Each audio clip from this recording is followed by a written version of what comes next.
The kid triggers his golden hand power, links up with the legendary hammer Mjolnir, and lifts it high over his head. He reaches for the altar and orders it to make a legendary weapon, and out of nowhere, a massive bolt of lightning blasts out. He slams Mjolnir down on the metal, and suddenly, a blinding flash of holy light fills the entire room. While everyone's just walking by outside, that same dude is already standing right in the middle of the new workshop that's supposed to be the newlyweds' home. Meet Will Craft, the guy engaged to Sirakal Hassan, and he looks totally stunned by who just showed up. The girl in glasses sitting across from Will just casually calls off their engagement and adjusts her frames like it's no big deal. The guy totally loses it and asks why she's backing out, since their parents already set up this whole marriage. They had a deal where he'd take over the forge and she'd run the Hassan family business, so he gets right in her face to try and change her mind. She finally admits the real reason is that she's found true love, and right then, another guy walks up, takes her hand, pulls her into a hug, and kisses her on the shoulder.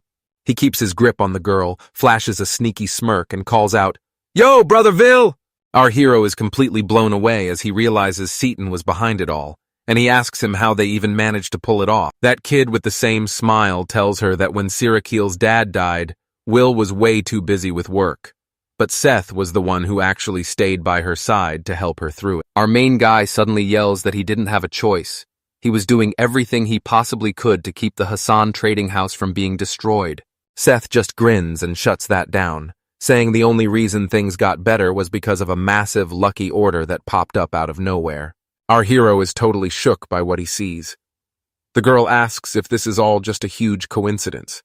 Now, he's really starting to think about what she said. Seaton tells her that he never quit or fell apart after his dad died, and that's the exact reason everyone respects him so much. Our MC holds back his rage as he stands up and demands to know why they suddenly have a new house and shop, while Seaton tells his brother he's sorry but he's gotta. He stands his ground and says this is their house now, and there's no way they're living with her ex-husband. He's totally fuming and demands to know why they can't just stay at the Syracuse house, telling her straight up that there's no way she's living with her ex. Seton drops the news that the family head Sirakal actually owns Hassan's trading house, which totally catches our MC off guard. Then the boy rests his hand on the girl's stomach and, right after that, our hero charges forward and grabs him by the shirt, yelling about how he has the nerve to say that, while Seaton just stares back at his brother totally chill. He tells his brother to pipe down because he's scaring Sirakal. Then he looks at the girl and just bolts, yelling back that they can do whatever they want with the house and the shop while she begs him to wait. Seaton's pretty annoyed and asks the girl what they're supposed to do now. She tells him he's not going anywhere because Hassan's company needs his weapons. Seaton just tells. He stops right in the doorway to tell Seaton and Seratial he's officially done with this. Then he shuts the door behind him while they just watch him leave in total silence. Seaton remembers being a total brat who just wanted to run the shop and get some love, but his dad only ever had eyes for his brother Vil. This blacksmith is a total genius who only shows up once every 1,000 years, and Will's hands are so legendary it's like the gods themselves blessed him. This guy with a busted sword tells little Satan they're actually the same, just two regular people like everyone else. Seaton screamed at his dad to stop looking down on him, asking how he could possibly know for sure that he didn't have any talent. It all comes back to him now, and he realizes he totally hated his brother for having everything. Their dad's trust, the family blessings, and even a gorgeous fiancé. So he took it all away and is just standing there with a gross, twisted smile. The kid watches as someone knocks on the door. This super cute girl walks in holding a bunch of flowers, but there's someone else lurking right behind her. She says sorry for dropping by and asks. Out of nowhere, a beautiful voice rings out and everyone turns in shock to see a girl walking in, making them all bow instantly because it's the 7th princess, Anaros. She shyly apologizes and asks if she's saying the shop's name, Kapasai, the right way, since she just found out Mr. Will Craft opened his own place and brought him some flowers to celebrate. Seth's totally confused why the princess is at this forge and knows his brother Will, so he asks her about Hopasai one more time. The princess struts right up to Kira in her high heels and tells her that this is exactly how things are supposed to be. Mr. Villy's fiancé from the Hassan trading house looks up at the princess, totally caught off guard. The princess admits she's super jealous that she got to marry such an amazing guy, But Cyril just looks up totally confused and asks who she's even talking about. Seton tells Princess Anoros that his brother dumped Cyril and bailed on the shop, so now he's the one in charge, leaving the princess standing there in total shock. She smirks and says that's exactly right, meaning Mr. Vila is finally out of the picture and Hopesai is officially their responsibility now. Seton promises her that the shop and the whole inheritance are going to be his, telling the princess to relax because he's going to handle every single detail himself, while the girl just stares at. She bursts out laughing, roasting you for talking a big game you can't actually back up. But then she suddenly says sorry, turns around, and just leaves the couple standing there totally confused. She struts right through the armed guards and orders them to cut all ties with the Hassan trading house, and they follow her command without a second thought. She flashes a smile and says this is a total emergency. They have to find Mr. Willie right now because there's no way he's gotten far. One soldier asks why the brother is acting like this if he's really a hero like Capsize, but the princess spins around and coldly asks, "What do you even know about Capsize?" Our hero stands by the water and quietly skips some stones, watching them hop across the surface and leave perfect ripples behind. He's officially done with the capital and won't go back even if they beg for mercy, so he grabs his hammer and shouts that it's finally time to unleash the golden hand. The kid feels a wild connection with Mjolnir as it starts glowing like crazy in his hand, and he suddenly flashes back to being a little boy asking his sick grandpa what a gaps is. Grandpa told Will these guys were master blacksmiths just like him, and then he showed off a sparkling ring on his own golden hand. Littleville was totally shocked and asked again, finding out the golden hand had a legendary power to create anything, and every single owner in Caucasian history had one too. He tosses a small item into the air, and as it spins, he swings his glowing hammer, triggers his insane blacksmithing power, and smashes it before it even hits the ground. This thing just turned into a legit gold bar. He grabs it and realizes that if he sells this, he'll never have to worry about cash again. He's got to be careful, though. He remembers his grandpa telling him that the golden hand usually only gives you one single power. He's actually rocking 5 different crafting skills, which is a total first in the entire history of hapasizing. He explains that the Hapasai have spent ages mastering the art of making god-tier weapons, and he finally finished his masterpiece, the legendary hammer, Mjolnir.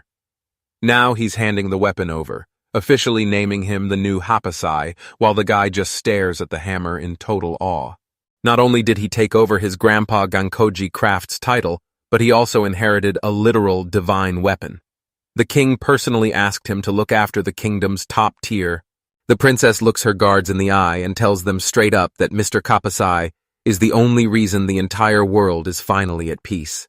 The warrior is stressing about the barrier while Mr. Kapasai is gone, but the princess looks up and promises it was just fixed, so they're safe for a whole year, which makes the warrior ask if they should even tell Caroline.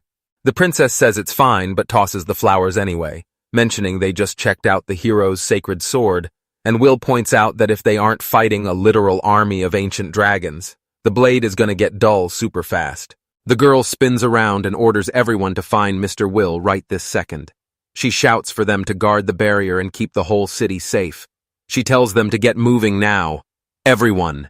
Carolina trusts Mr. Will for who he really is, not just because he's a gentleman, so now that he's free, she's got to find him fast before those deadly insects show up. Our guy swings his hammer with total style, landing a perfect hit right in front of the black cube and using that hole like a pro. First, he stashes some cash for the trip. A business his dad started when the family was literally starving after his grandpa passed away. But that's not even Kapasai's. He flashed a smirk, remembering his grandpa's lesson that being the underdog doesn't mean you're just there to be someone else's tool.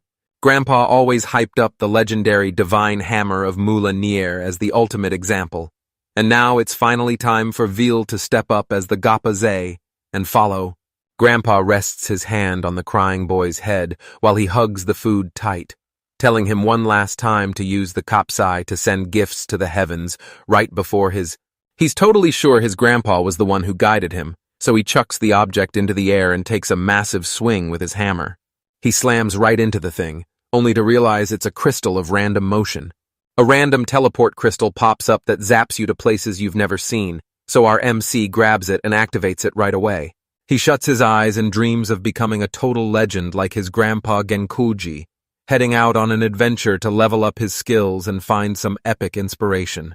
He's definitely going to craft a god-tier weapon that's just as insane as this epic hammer right here. Out of nowhere, a girl screams, and our MC sees a girl with animal ears and a tail sprinting toward him while a massive, growling bear charges right on her heels. The girl is sobbing and begging for someone to save her, and seeing this, our MC grips his hammer tight and gets ready to throw down. Our hero screams at the giant bear to back off, charging straight in to land a massive hit while the girl stands up right behind him. The boy just stands there with his eyes shut as a girl collapses behind him in the dark, right in front of a massive headless bear that has her shaking with absolute terror. He starts wondering if all this power is his new home, but when he looks back with a grin, he sees something that completely catches him off guard. He looks at her and sees she's all beat up and crying, but then he notices her legs are completely cut off and realizes he's actually staring at a beast girl. Our hero looks over at the beast girl and realizes something's wrong when he sees her clutching her wounded shoulder and fighting back tears. He realizes this stuff belongs to slave traders, but the girl quickly looks away from him. He figures those traders are already monster food, and as the girl cries out in pain, he notices she's actually hurt pretty bad. Out of nowhere, the girl starts screaming and crying her eyes out, but shock tells her to stay put as he brings his hammer close and powers up his golden hand. He shoves the hammer right in her face, and even though she hisses at first, she looks closer and realizes something is totally off about it. He gives the girl a friendly smile to show he's on her side, but then he suddenly hoists his hammer, stacks his powers, and triggers a massive skill that makes Mjolnir explode. Will slams his hammer onto the girl's stump and triggers a full heal, and while she shuts her eyes and screams in terror, her leg actually starts growing back. Her leg heals up instantly like it was never even hurt, leaving her totally stunned. She stands up, still unable to believe her eyes, and asks Will what the heck just happened. He stays super calm while explaining how his hammer skill fixed all the damage, and now he's showing her the tool. They ask the girl to let him use one more power. She looks at him totally shocked, and then something wild happens out of nowhere. Her neck glows with a bright light as the guy triggers his removal skill, and just like that, the collar completely vanishes. The guy smirks and warns the beast man that one wrong move with the collar will take his head off, but he's finally free, and Will is totally stunned when the girl suddenly screams the name, Burrow! The girl says her name is Burrow, and gives him a huge hug for saving her, calling him brother. So the MC tells her his name and says they need to get ready for the night. Burrow is totally stunned as Will marches up to the tree with a hammer, takes a swing right in front of the trunk, and says this is probably exactly what they need. Our guy uses his insane skill to turn wood into a full-blown house, landing a massive hit on the tree while a mule just chills nearby. Right after that hit, the tree starts creaking like crazy and totally transforms while Wall just watches with a smug grin on his face.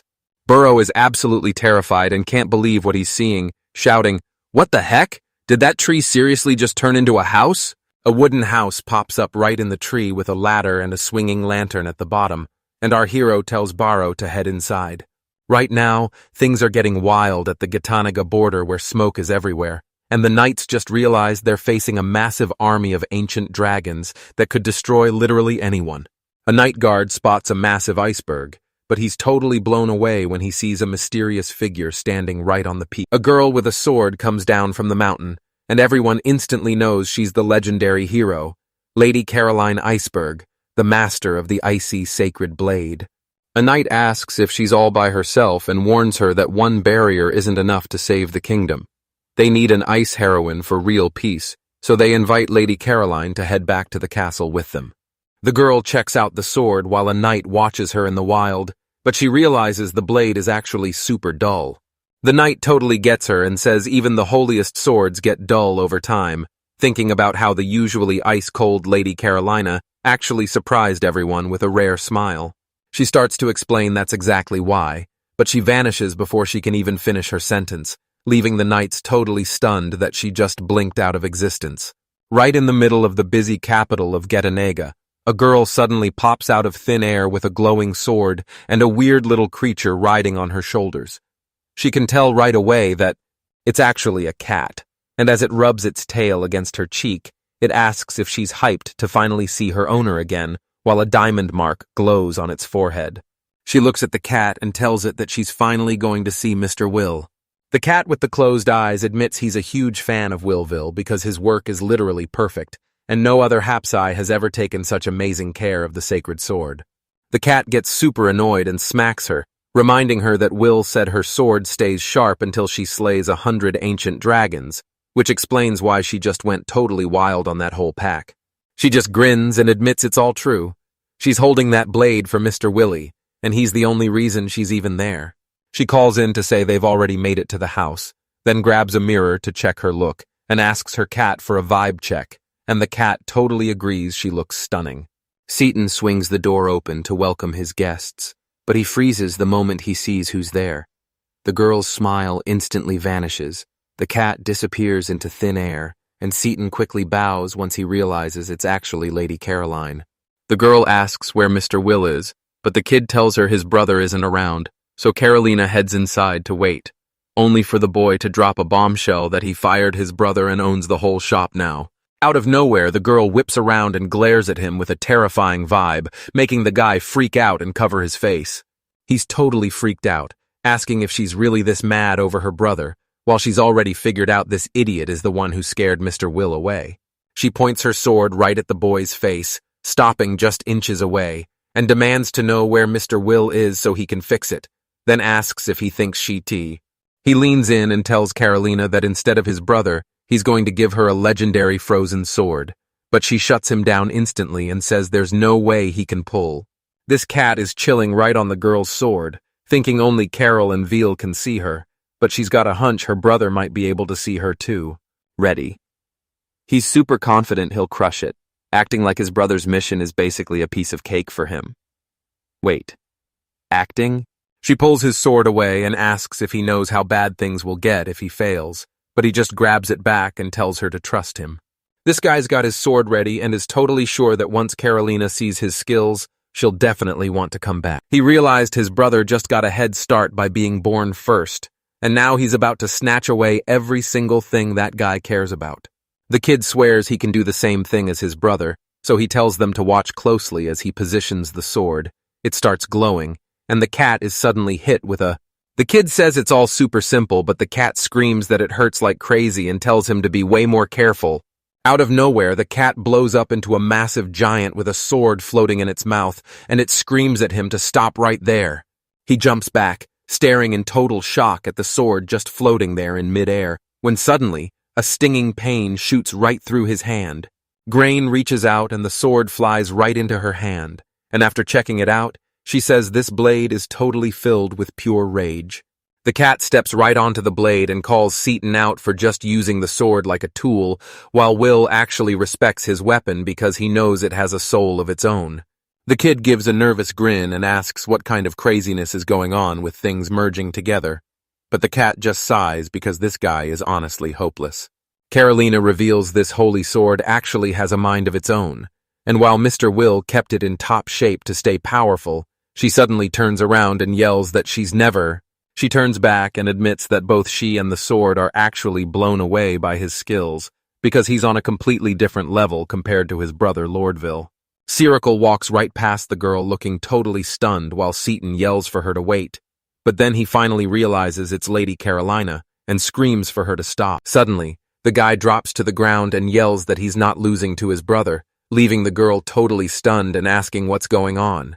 The guy admits he totally ticked off the ice heroine, and she swore she's never coming back. But even if she stays away, they've still got tons of other visitors. Though Cyril, she starts roasting him like crazy and says that if Lady Carolina hates them, the whole country will too, and they're basically finished. They start bickering, and the girl snaps at him to hurry up and fix the deliveries. But then a guest arrives and tells the boss of Cyril that the royal family just shut down all their business. She snaps at him to get lost because she's busy, but they both go dead silent once they realize what he just said. Lights glowing in the house, and this little girl's chilling in a warm bath, loving the cozy heat. She takes a bite of the food and goes, "Whoa, this is so good." Then she checks out the clothes and thinks, "These are super comfy." And the bed? Way softer than she expected. She tells him he's a legit wizard and calls him her brother, So he explains how he used his creation powers to fix up the house and even made the food using materials from his crazy.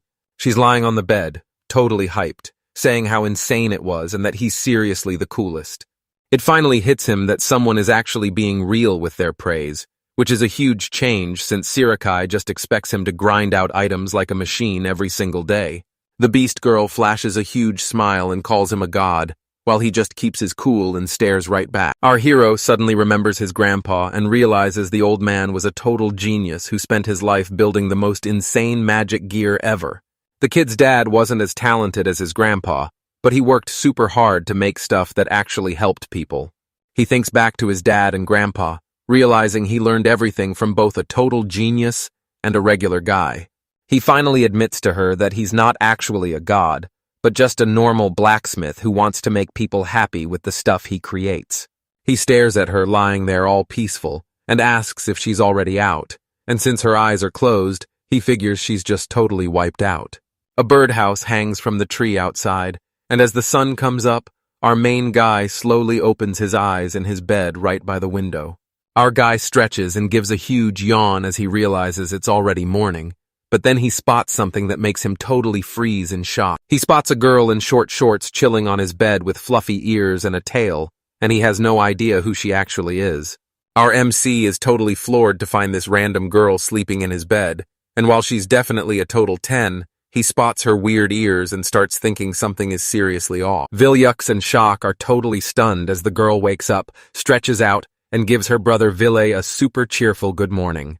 He realized she was definitely from Burrow and asked if she'd hit a growth spurt, while she looked at herself in total shock, unable to believe how much her body had changed. She touches her body in total shock, gives herself a name, and realizes she actually evolved overnight. They head out to the street together, but she starts zooming ahead so fast he has to tell her to slow down. She checked out her new outfit and told him it was super comfy, giving him a huge thank you for making it for her. Our guy asks what this essence evolution thing actually is, and the girl turns right toward him. She tells Vilu that monsters evolve into crazy, powerful beings by soaking up magic, and since beast folk have monster blood in their veins, they can level up the same way. Burrow walks up, grabs the kid's hand, and gives him a big smile, telling him that the food he made was actually packed with magic. He tells her to listen up and asks if she's actually serious about coming with him. She stops and asks him straight up if he loves her. But Will is totally stunned and tells her he doesn't feel that way at all. So Burrow just smiles and says Burrow gets super embarrassed and tells Vil she wants to stay by his side and serve him. But the MC realizes that since she evolved, it's not just her powers that changed. Her whole personality and even the way she talks are totally different now. Then she leans in and whispers that she can finally have kids, which totally breaks Burrow's brain as he bolts away screaming that he gets it now, while she chases him down and begs him to stop. A bit later, our guy steps into the water looking totally lost, because a whole village was supposed to be right here. So where did all this water even come from? Suddenly, he spots a road sign and notices the name of this village sounds super sketchy. They keep trekking for a while until a huge lake suddenly appears, and Will is totally caught off guard wondering where the heck the village is. Burrow spots some people way off in the distance and charges straight toward them, shouting that he's finally going to meet them. Out of nowhere, someone tells them the village of Dedend is actually hidden right under the lake, and Will and Burrow can't believe what they're hearing. They turn. Our hero asks the elder what happened, and old Arthur explains that a massive flood just wrecked the village, and now there isn't a single young person left. They're totally clueless about what to do next, and honestly, even if some young people were nearby, it wouldn't fix this mess. Our main guy starts heading out, but Burrow spots him, asks where he's going, and immediately starts following him. He scrambles up the rock to get a better view, and the girl shouts up to ask what's going on. He says the village is trapped by mountains like a giant bowl, which is exactly why the whole place flooded. He looks at the empty land and realizes he can build something awesome. So he grabs his hammer and gets to work. Vil taps into Mjolnir's power and goes full giant mode, leaving Burrow and the crowd totally stunned as the hammer explodes with light and starts growing massive. She's totally blown away because our main guy is actually counting down to the action. He swings his hammer and it suddenly stretches out super long, even bending from the crazy force when it hits. Finally, this massive hammer slams into the ground with a deafening roar, making everything shake as a crazy shockwave blasts through the area. Everyone's barely standing, covered in dust and shielding their faces, while Burrow spots yet another massive crater left behind by Willow's hammer. He slams his hammer into the ground again and tells them they should stick together, flipping the weapon sideways.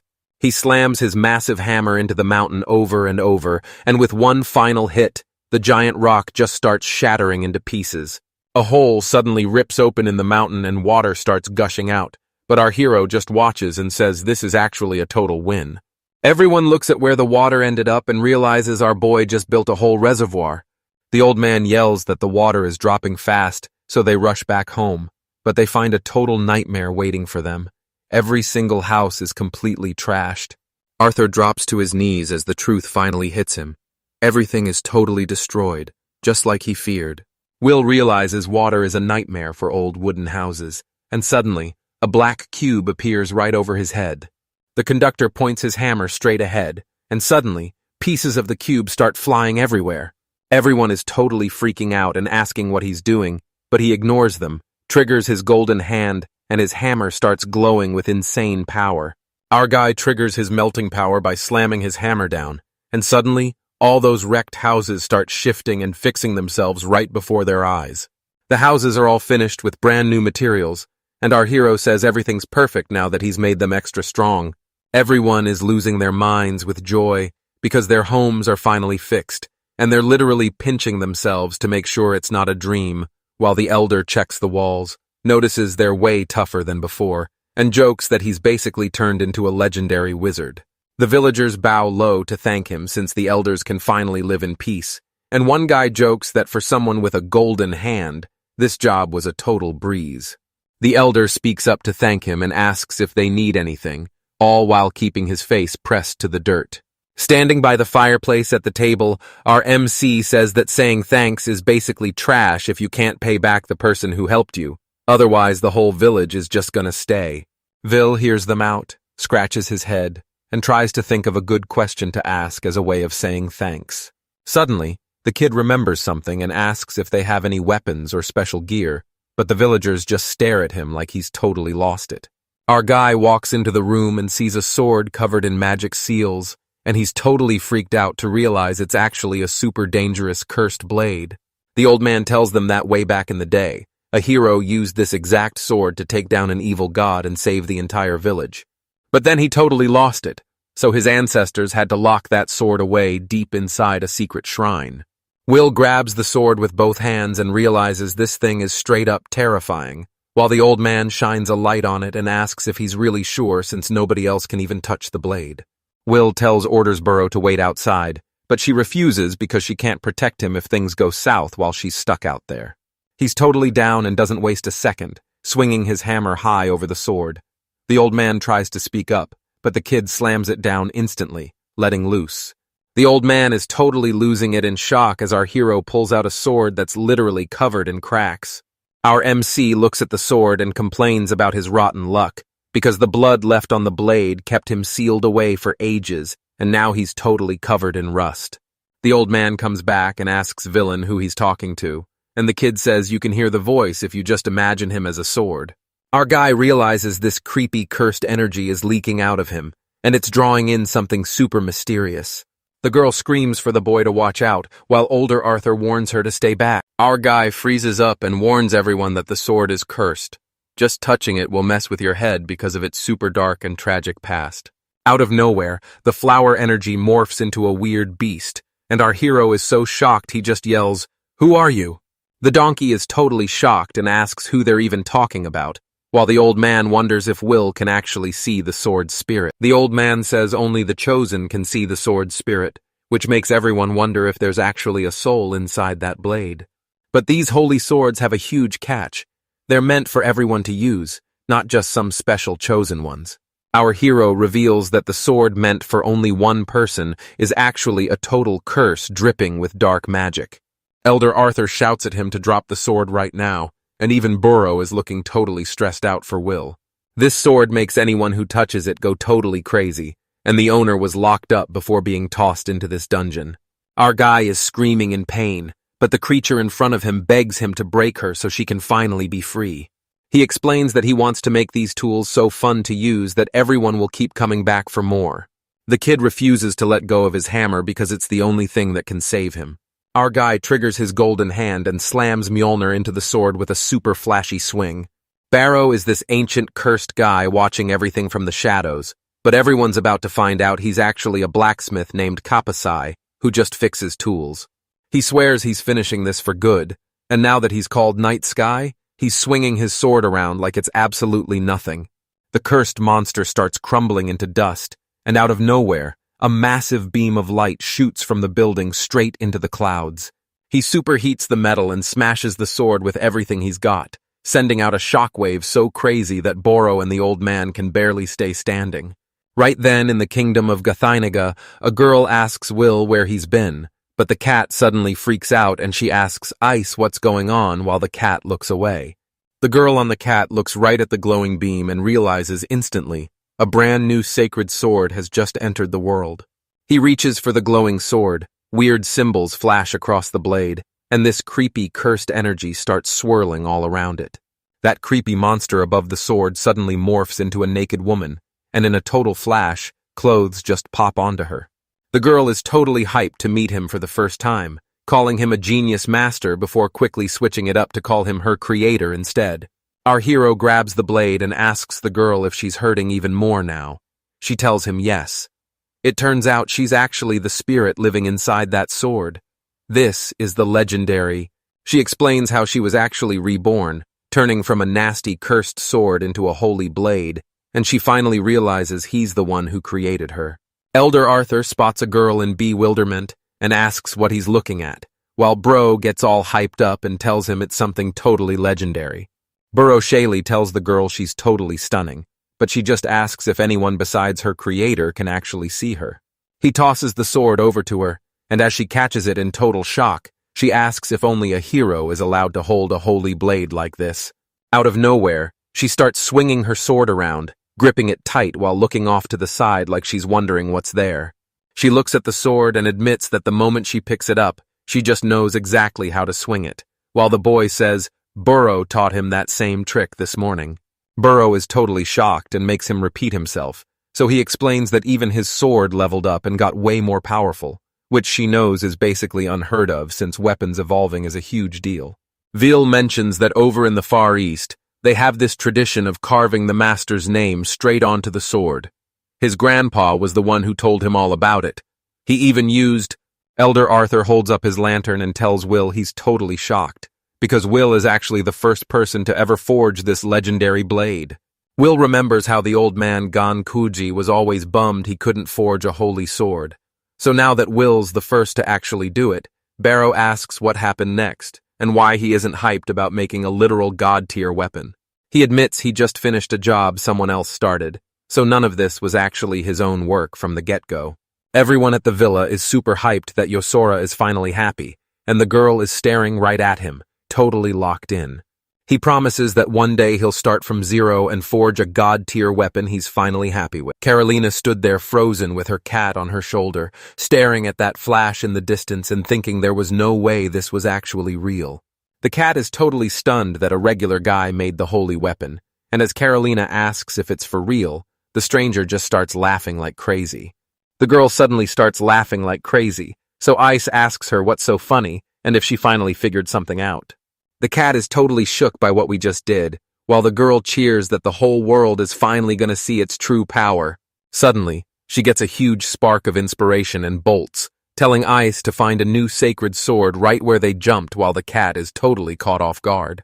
As a carriage flies through the forest, our hero looks up from his book and realizes that since Dedend is right on the border, this road might take him all the way to the Empire of Majuku.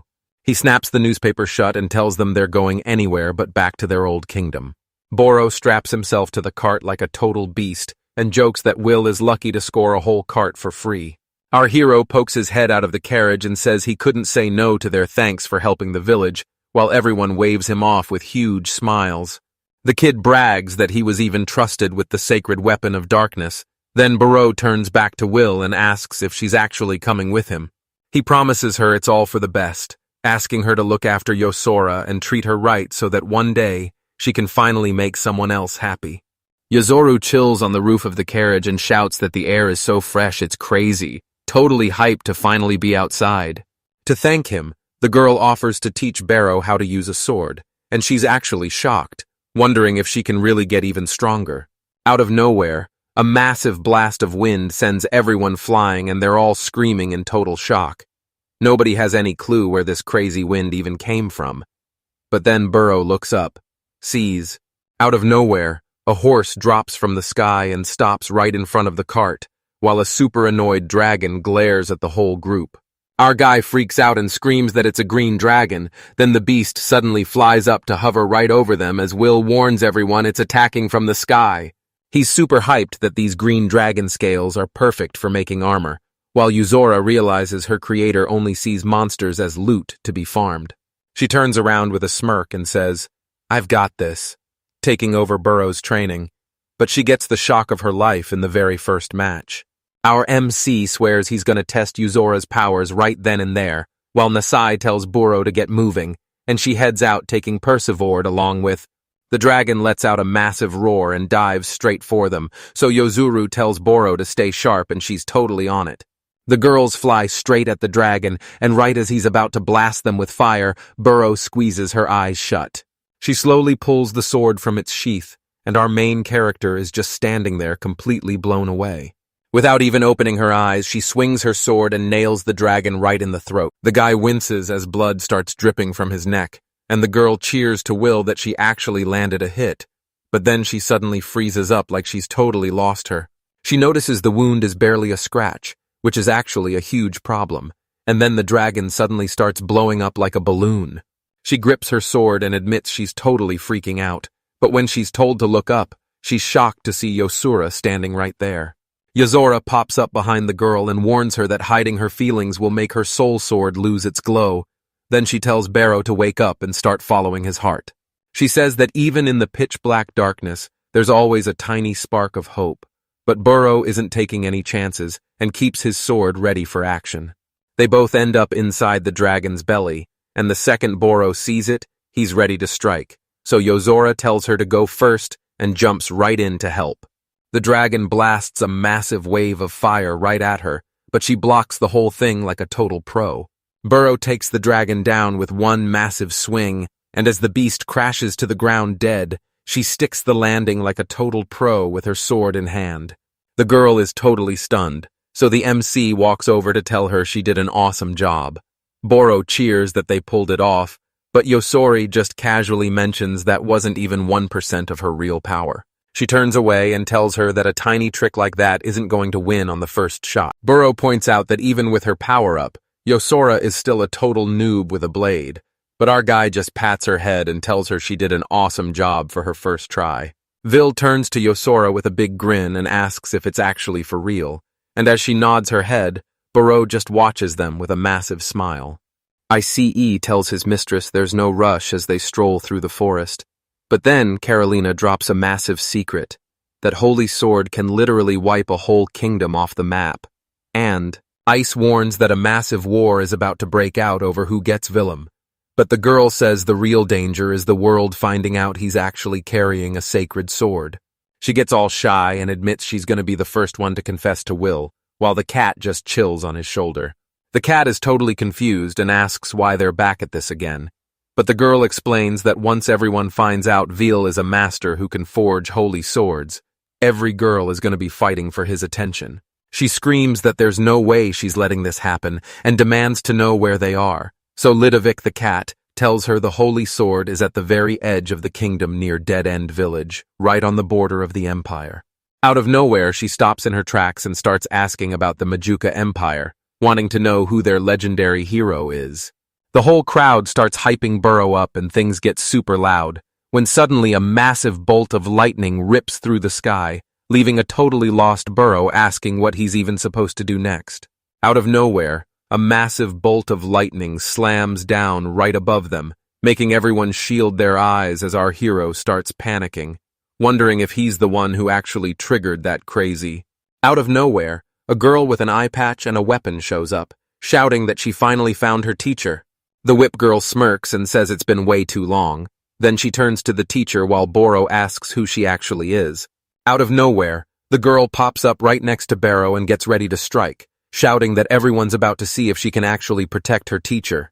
The girl with the unibrow says she's checking it out, and just as Burrow tries to turn around, our main guy tells him to hold on. But out of nowhere, Burrow actually blocks her super fast strike, leaving the main character totally stunned in the back. Burrow's totally shocked and asks if she's holding a whip, but she just gives him a super mysterious smirk. She drops the bomb that her partner is the legendary Thunder Sword, and Sanders is totally losing his mind because he can't believe it's also a holy sword. Carolina and I are getting on our feet as the cat tells us that the fearsome hero just made his first move on the city. She says there's a secret holy sword hidden on every one of the 6 continents, and each one belongs to a totally gorgeous girl. Carolina is 100% sure Reika Sanders is the hero of Thunder, and she's gonna end her the moment she hits Pesterville, while Ice yells at her to run for her life. Borov slips right past her next strike while Reika warns him that her grip is insanely powerful. Burrow calls her a hero and says she's finally getting what she deserves, swinging his sword to knock her weapon right out of her hand. Her whip doesn't have a single scratch on it, and Burrow is totally blown away by how tough it is. Reika wonders if it's actually a legendary sacred sword, because even he can't manage to cut through it. The river says it's totally against bullying kids, but then it just turns around and attacks again anyway.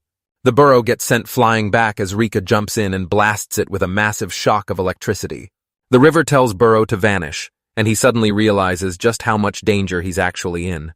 She pulls off some air alchemy mid-air to build a wall and smack that attack away. Our guy is just standing there with his hammer while Yozoru loses his mind, realizing that single lightning strike just wiped an entire mountain off the map. He scoops Burrow up as she whispers a quick apology, but he tells her it's fine since the enemy is just too strong, and right then, Reika suddenly appears in front of them. Rikas looks dead serious and says the woman is way too weak, and just like the teacher's wife, she won't say a word about herself, making the guy freak out, and River tracks down her teacher and reminds him that he totally promised to marry her if she came out on top. The donkey jumps in shock and whips around to the nervous main character, who asks if she's just messing with him again, but she promises she's being totally serious. She swung her whip around and yelled that she was finally taking him down today, right as the clouds rolled in and the first bolt of lightning flashed. Yuzuru looks up at those creepy storm clouds and realizes she wasn't even using her full power during the fight. She keeps cracking her whip and tells the teacher it's go time for her brand new super move. She snaps her whip to command the dragon forward, and right then, a terrifying thunder dragon appears out of nowhere in the sky. The dragon lets out a massive roar right at the group, and Burrow completely freezes up. But as Yozoro warns that one strike will turn the whole land into a desert, our hero realizes he finally has to unseal his hammer's true power. Our hero spins his hammer and hurls it with all his strength, sending it flying straight into the dragon's open mouth. As Mjolnir rips straight through the dragon, our hero goes all out and activates the max level of his destruction of everything skill. Mjolnir pulls a total 180 and rockets straight for Will, who reaches out his hand ready to snatch it. He caught the hammer like it was nothing and looked ahead with total confidence, leaving the girl completely stunned by how easily he shut down the hero's attack. Burr gets back to Veal and tells him who she is, and Veal reveals she's actually Rika, the Empire's legendary thunderstorm hero. The girl claims she's also got a magic cursed eye, so Barrow asks her to explain it again. Our MC remembers a total nightmare from her childhood, all because her right eye is the cursed eye of death, and if she looks at anything living, it's game over. This eye is a cursed artifact that resets itself no matter how much it gets healed, and that's the whole reason they threw her into an underground prison. Even though she had the legendary sacred sword, the Empire was terrified of her cursed eye, so they searched for someone to break the spell, and finally came to me. He couldn't break the eye or even rip it out, so his only choice was to make a magic item that could seal all its power away. His look was basically a death sentence, so she was trapped in a dark underground cell for ages until her teacher finally showed up and saved her life. She says that's exactly why she wants to stay by his side, because she's tired of being just another normal girl who needs to be protected. She always dreamed of getting strong enough to totally blow past her teacher. But once she heard he made a legendary sacred sword, she realized he was on a level she couldn't even touch. She didn't. Vil slowly walks up to Rika, and while she's standing there totally confused, he suddenly asks her to remove the seal from her eye. She asks what he's even talking about. Burrow screams at the guy that he's basically dead meat, and Yozor is just waiting to see what crazy move his creator pulls next.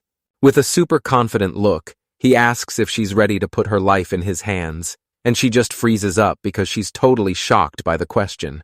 Everything finally clicks, and she shouts that her life belongs to him because it's God's plan, but as she jams her thumb against her forehead, her whole body starts shaking like crazy. He's totally stoked and says they're good to go, slowly peeling back her bandage until it's finally off. Will spots a crazy glitch in the cursed artifact and charges into the fight, using a power that absolutely wrecks everything in his way.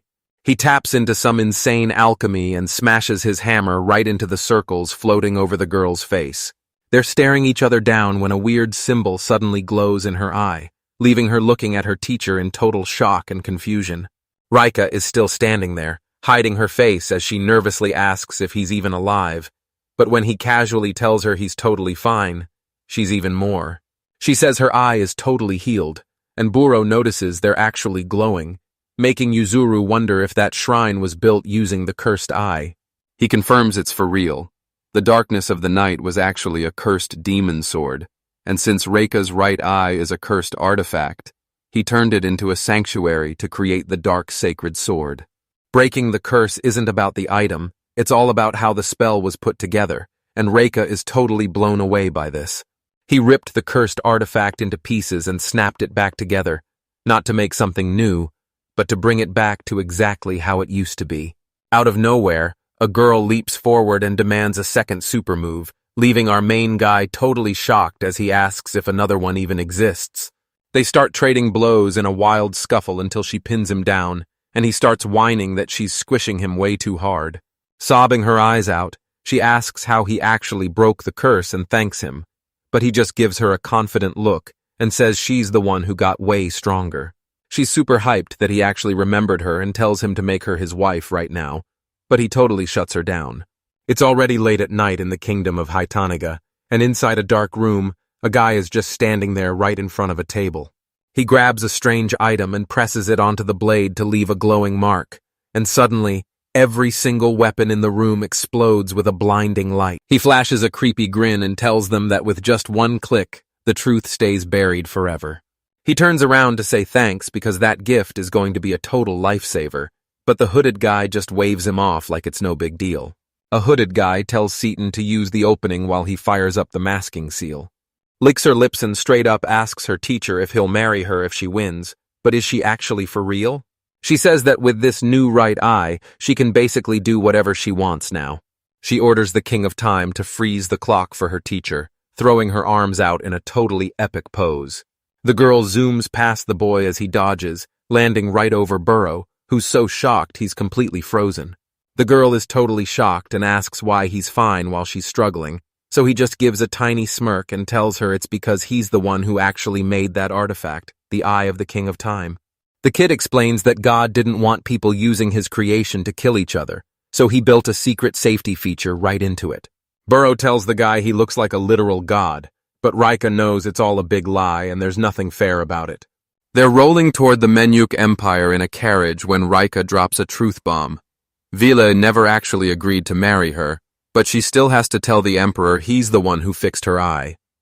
Vil starts wondering what kind of guy the Emperor is, but Burrow just acts all mysterious and tells him he'll have to find out on his own. They were already in the Carter Empire's capital, and Will just couldn't get over how insanely fancy and rich everything looked. Our MC is totally shocked and asks what that glowing dome even is, while the brother tries to figure out where it's hiding, but the boy just points and says the whole city is actually trapped inside it. Yuzuru tells the kid that he's looking at a secret barrier protecting the city, and since normal people can't even see it, his powers have clearly leveled up big time. He used to install barrier tech for a living, but this is the first time he's ever seen a real one with his own eyes. They're finally inside the Imperial Castle, and the three of them slowly walk up to a guy who has two guards standing right by his side. Rika tells the Emperor she's finally back, and this woman is so shocked she has to ask if it's actually her. Burrow can't believe a woman is running the whole empire, but Rika tells him that out here, only strength matters, not if you're a guy or a girl. When a huge crisis hit, Empress Artemida led her army straight into the fight to save the kingdom, making her the first female emperor in history. She points out it's been way too long since they last met, and Will tells Artemis he feels the exact same way. The girl is totally stunned they know her secret, but Rika explains that the queen herself actually asked the teacher to help fix her eye. The emperor is super grateful they saved Rika from that curse yet again, and says he's sorry for his massive coughing fit. Burrow's panicking and asking Artemis if she's all right, but Rika drops the bad news. Her lungs are completely destroyed, her cough is out of control, and no medicine on earth can fix this. She says she's almost out of time, and her hands are shaking as she hands the servants a handkerchief covered in blood. The kid shouts that it's a lie and she's definitely going to pull through. Artemis sadly tells him the doctors said her body is totally wrecked, and she barely has any time left. She says she's just happy to finally thank him before she dies, and the guy is totally shocked by what he's hearing. Our guy says he has one favor to ask, and she tells him to name it since he's the legend who saved the hero and became their true savior. The boy offers to heal her mangled body, and Artemida is absolutely floored by what he's saying. She told him the doctors had totally given up, and if even the Holy Virgin couldn't save her, a random blacksmith definitely couldn't. Fixing people just isn't the same. He's not even trying to cure the sickness. Instead, he's going to give the body back everything it lost. Rika tells the Emperor that Vil looks like a total god, so she's all for giving him a real chance. Since he healed Rika, our hero finally trusts him and starts powering up the golden hand. Our guy is finally all healed up and starts flexing his crazy power with total confidence. You'll spot that crazy bright glow right away. The girls spot this insane glow just as the colonel slams the door open to shout that they've got a massive emergency. Pirnel Akiak says the Emperor is getting patched up by the doctors right now. Things get even weirder when the city's shield suddenly breaks, and a swarm of magic bugs starts heading straight for the capital. Rika thinks this whole thing is just a total joke. The heroes are posted up on a high balcony, watching these magical bugs swarm while everything below them turns into total chaos. A massive swarm of glowing bugs starts swirling all over the place. Everyone in the city is ditching their homes and rushing straight for the imperial castle. Rika looks totally crushed as she realizes they were just too late. Akuak warns that magic bugs are swarming through a hole in the barrier, so Rika immediately orders his team to patch it up. The Corps says they've got to find a master who can fix the barrier device, since they still don't have an expert for the job. Our hero is totally sure he can get that shield back up in a heartbeat. Kuyak is totally lost and has zero clue what Vale is even talking about. Out of nowhere, our hero finally unlocks the insane power of his golden hand. Our guy finally realizes how serious this is when he spots a glowing magic circle right in front of him. Vil steps up and uses his powers to totally shut down his enemies. Out of nowhere, tons of magic bugs start flying in from every single direction. Our hero fires off his restoration move to fix everything up. The whole squad of heroes is just standing there with their jaws dropped, watching Will show off his insane skills. Will says this light is way too blinding for any bug to handle. Kuyak looks around and realizes every single one of those magic bugs has completely vanished. The Corps announces it's running solo without any extra gear now, and anyone who dares to touch it will be vaporized instantly. The Colonel explains that the barrier is totally invisible to everyone, and Will warns that the device won't just shut down on its own. It has to be destroyed on purpose. Our hero sees the Colonel is sweating buckets and asks what's wrong, wondering if that hammer strike actually busted the device. The guy calls them out, saying that's just straight up cold. Suddenly, this lady shows up rocking a crown. The bull spots the crown on her head and starts wondering who she really is. The girl wearing the crown says her name is Artemis and asks her hero if he even recognizes her. The squad is totally losing it when they finally find out who she actually is. The crew stares at Artemis in total shock, asking what happened, and she tells them Will fixed her mangled body. But Will adds that he didn't just heal the wounds, he actually made her old cells brand new again. Everyone on the balcony is cheering for Artemis, calling her a total miracle and screaming their congratulations. Artemida orders her men to arrest Colonel Akuyak, but he just gives a chilling look and says if he's going down, he's taking everyone with him. Colonel Akuyak breaks out 7 happy powders to show everyone exactly what they can do. The bull has no clue what the colonel is planning, and the girl is begging the guy to stop. Out of nowhere, Artemis tosses a tiny grain and it shoots way up into the sky. Artemida makes it clear she'll never forgive anyone who messes with the people of the Empire. Out of nowhere, a massive explosion rocks the entire place. The heroes are super hyped as they thank Artemis, calling out to her as Your Majesty. The guy thanks Artemis for the help and tells her that her cute smile is the only reward he needs. Artemida looks totally caught off guard. The river calls Artemis Your Majesty and asks if they can team up for a bit. He's going to be totally shocked and ask what these 7 signs of happiness are even supposed to be. The crew finally hits the royal capital where the Hassan trading house is, but the girl is totally stressed because the royals and rich nobles aren't buying from them anymore. The council leader is freaking out because if they lose even one more big client, they're totally cooked. She says she's super busy right now and tells them to just hang tight for a bit. The guildmaster walks right up to the girl.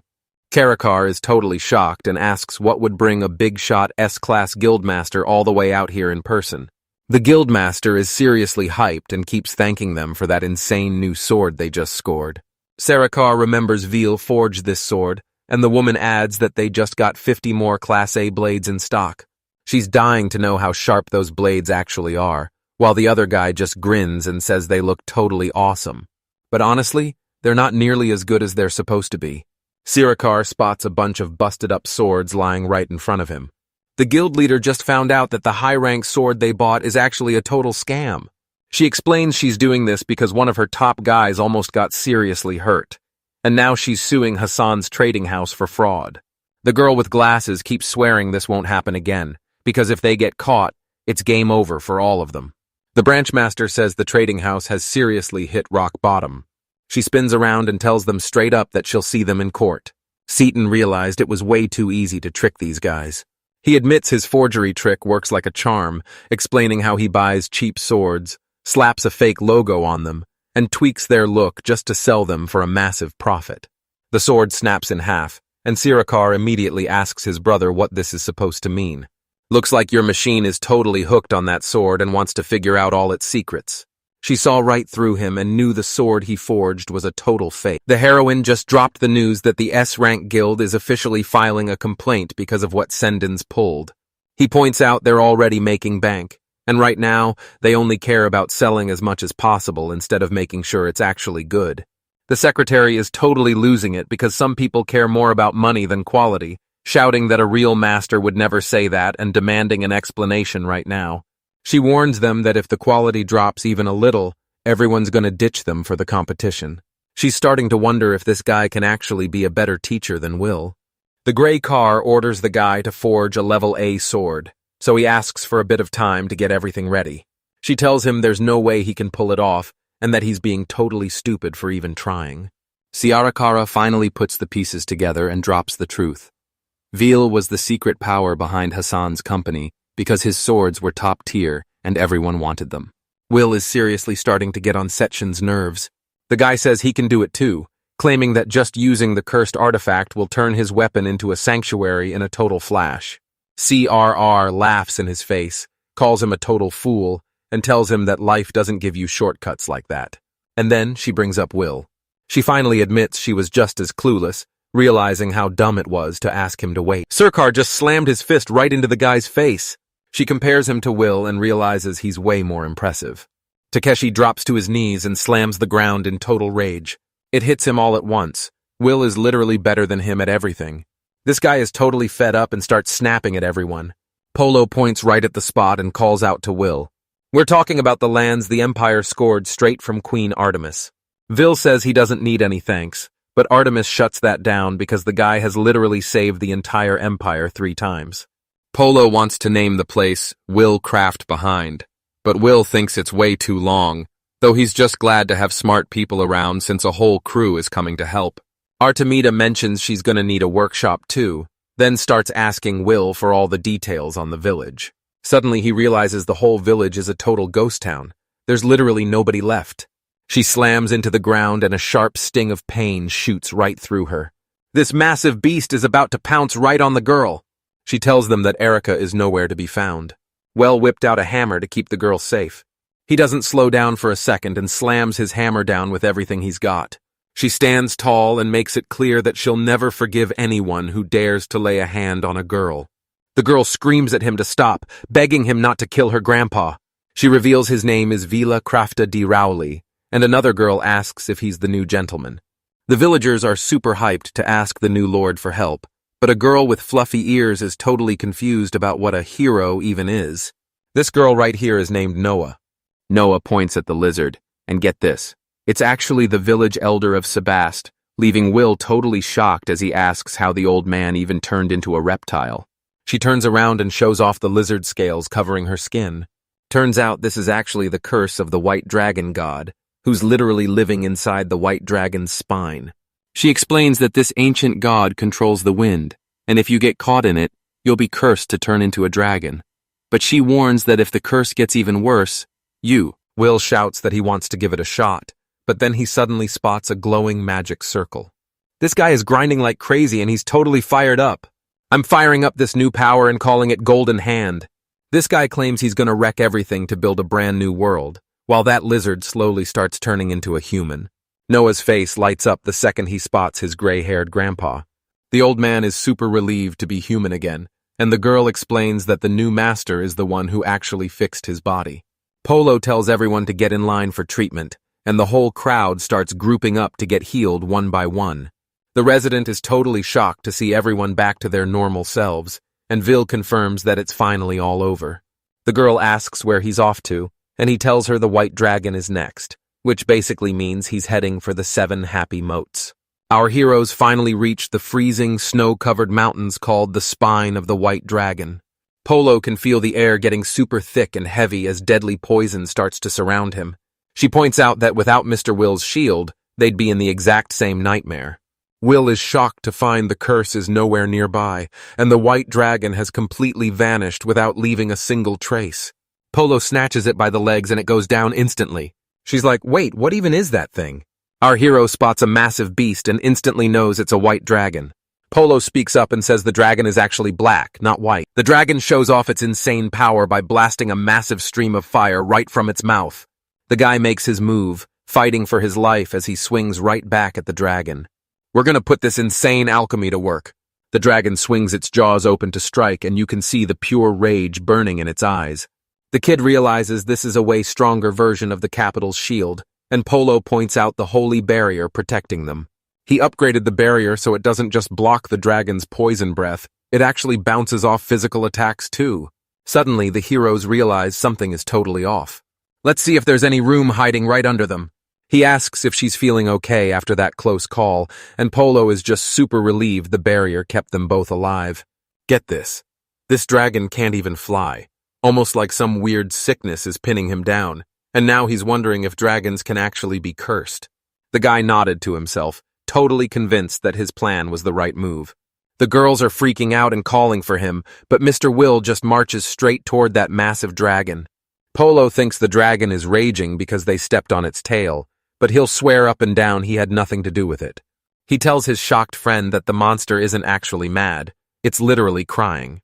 Will looks the dragon right in the eye and tells it to stay calm, promising he's about to end its pain for good. The dragon actually bows its head to him, so the guy just grins, lifts his hammer, and shouts that he's totally gonna do it. Vil screams his power's command, first destruction, then rebirth.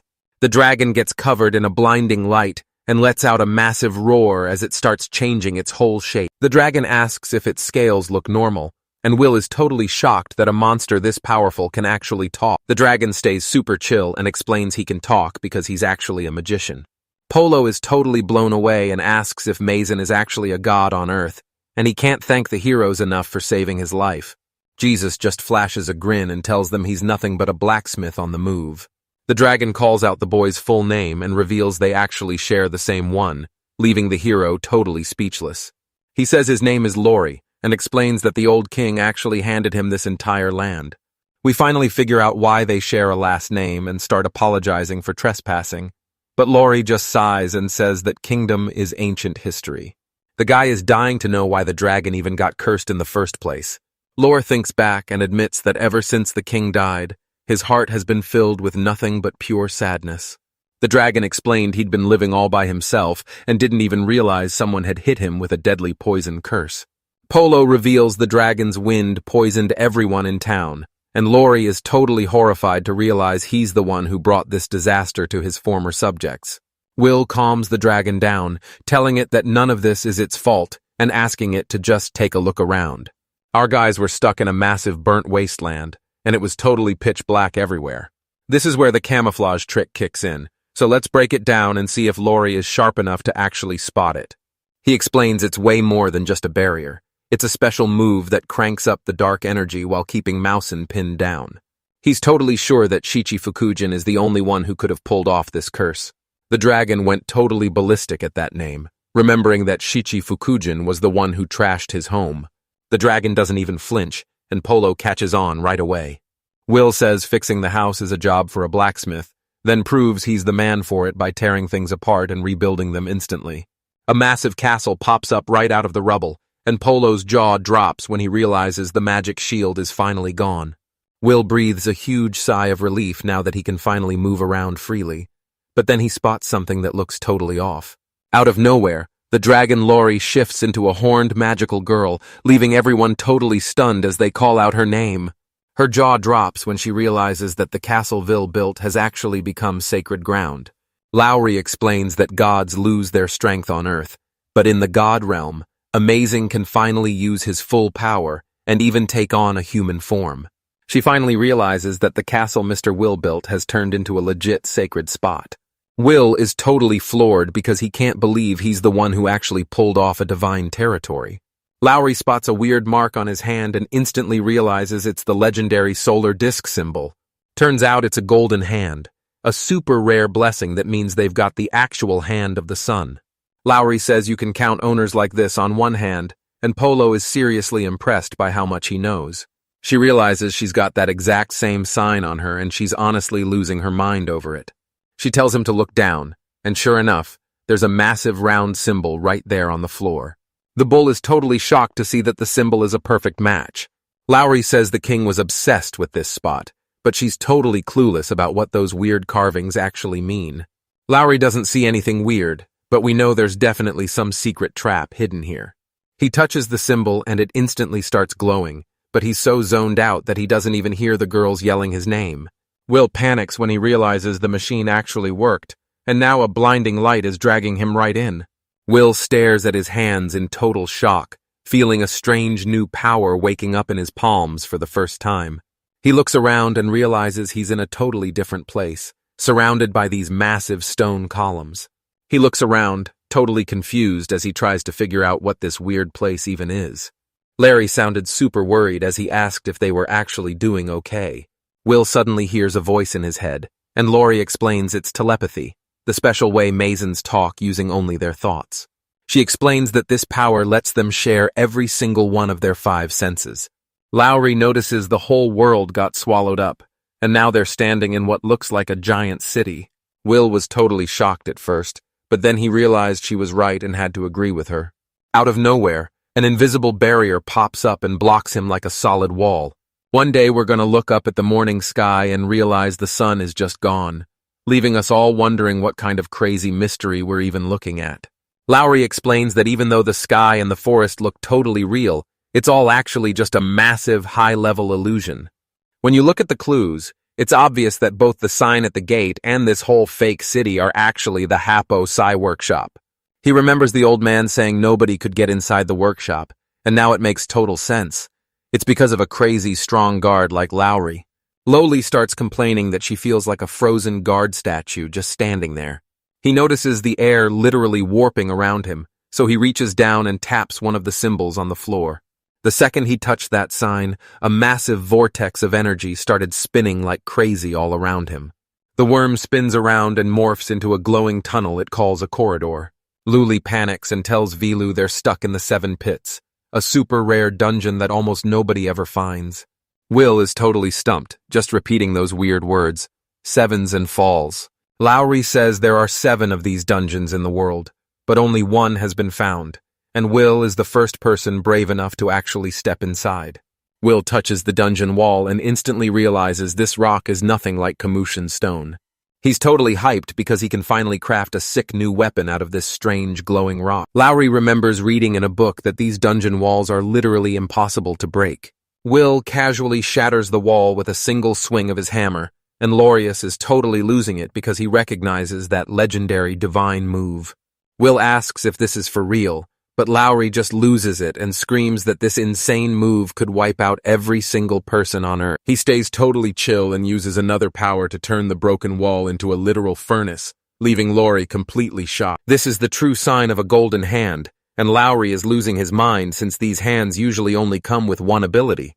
Will just keeps his cool and reveals he's got 5 whole skills, including super fast processing, total destruction, and the power to fix anything instantly. He actually hates his 5th skill because it's a one-and-done deal, so he's going to test it out first to see what it's really capable of. Lorie's shocked he actually finished everything on time, and since his brain is processing data like crazy, he instantly whips up a perfect map of the whole dungeon. He smirks and shows her a perfect map of the whole maze, leaving her totally stunned that he actually pulled it off. Lorie's totally losing it over his insane powers, remembering how his punch sent shockwaves through the floor like a sonar blast that scanned everything nearby. Will brushes it off and says he's definitely not a god, just a regular traveling blacksmith who's really good at making stuff. He makes it back to his girlfriend, and a super hyped Polo just throws her arms around him for a massive hug. She pulls him into a massive hug and starts crying, telling him she was totally freaking out the whole time. Lorie reveals that even though they've only been down there for an hour, 10 whole days have passed on the surface because time in the dungeon is totally warped. He felt super bad for all the drama, so he gets her a little gift and gives her a real apology. Out of nowhere, Veal's voice pops right into Polo's head, and she's shocked to realize they can now talk to each other from literally anywhere. She's literally crying happy tears while thanking him for the amazing gift, and Lorie confirms it's the real deal. Actual telepathy. Will and Lorie made a special hair clip from minerals that lets them talk through their minds, and it turns out this thing is actually a legendary artifact that's totally indestructible. Larry's still in total shock, but Will isn't done yet and asks her for one last favor. Now the action is shifting over to the village of Lurismon.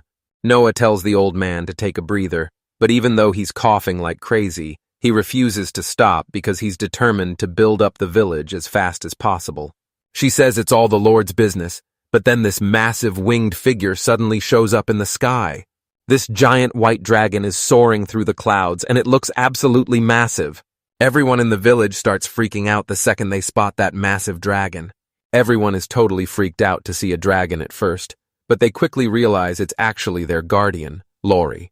Nobody knew why the dragon god was cursed, and the whole village totally freaked out as everyone started running for their lives. Lorie's got to head out so he doesn't freak out the whole village, and he's asking the dragon to just chill for a bit.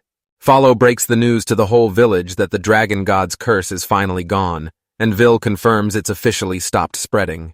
We're gonna tell everyone the dragon was actually cursed, and now he wants to make up for all the chaos he caused. He looks the dragon right in the eye and asks if it's actually ready to say sorry to the village. Will asks the dragon for some materials and then just peels a scale right off its body without even waiting for an answer. He flings the lures and flakes way up into the air. The bull sets the scales on the fountain, and it starts glowing with every color of the rainbow, totally blowing the locals' minds. The water in this fountain actually heals people, giving them a massive power boost that they can't even believe is real. Mazen's scales are actually packed with healing magic, and from now on, this fountain is going to grant that power forever. He's super hyped to announce that the white dragon god's power can now heal literally any injury or sickness. The villagers thank the dragon god and accept his apology, since showing up like this was his way of saying sorry.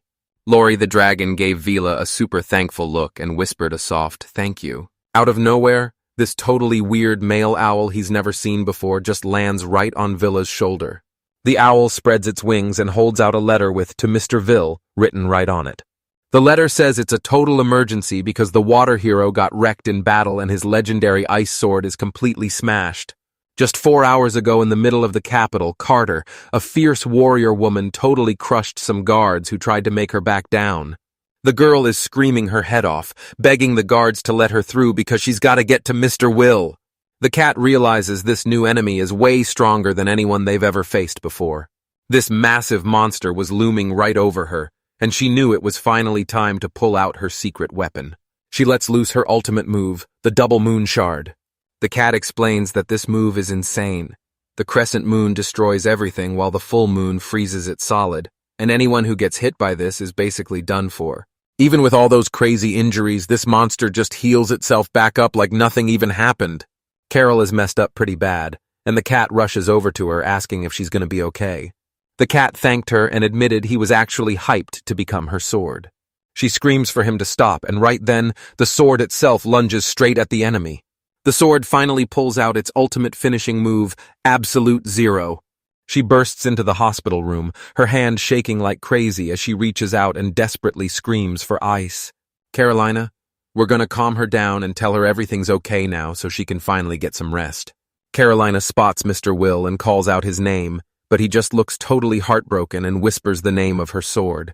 You see, for Carolyn, that sacred sword Iceberg was basically her real family. Polo's wondering if the sword can be fixed, and Will is totally shocked that Hoppo was the one trusted to look after it. See, a holy sword is just like a person. You can't just magically fix it once it's ruined, so you have to take care of it every single day. He realizes the scary truth. If a sword like this breaks, it's gone for good. Carolina clutches a shard of the sword, crying as she thanks Aishu and says she's sorry she never got to say a proper goodbye. Villan and Polo are totally floored by what's left of the holy iceberg sword, and Carolyn wonders if they've finally found its core.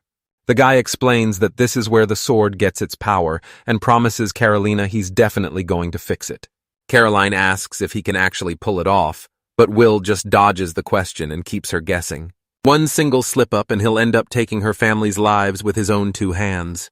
She says that living without her sword is basically the same thing as being dead. The bull looks at her like he actually feels sorry for her. He knows this is a total nightmare since even his master couldn't fix the sacred sword, but he's stepping up to do it anyway. This insane ritual kicks off, and with tears in her eyes, Carolina begs the sword to come back to her one more time. We're taking total control of this iceberg's whole master plan. It figures out the plan, handles the materials, and kicks the recovery into high gear right away. Will mashes 5 of his ancestors' crafting skills together to unlock a totally unique power that's never been seen before. He lets out a huge shout and strikes, finally showing off his crazy new power, Restoration! Laika's left wondering what kind of monster was so scary that the ice hero had to give up her own life just to seal it away with her sword. She orders the army to start blasting the monster that just broke out of the ice. The guy says the monster is all healed up and he's totally freaking out. Laika charges straight into the fight and lets the monster have a taste of its insane lightning snake attack. She blasts the monster so hard it starts thrashing in pain, then she just smirks and asks if it feels good. This beast snatches up the soldiers with its tentacles, screaming at them not to touch it while it sucks the life right out of their bodies. Laika knows that electricity will fry her, so she screams for everyone to back off before their ice shield melts away. Laker gets a super serious look on her face and shouts that she's finally pulling out the sacred sword move. The commander knows this will totally drain her and destroy the sacred sword, but the army doesn't even flinch as they follow her orders. Laika says sorry to Gran for being a rude owner and gets ready to deliver the final blow.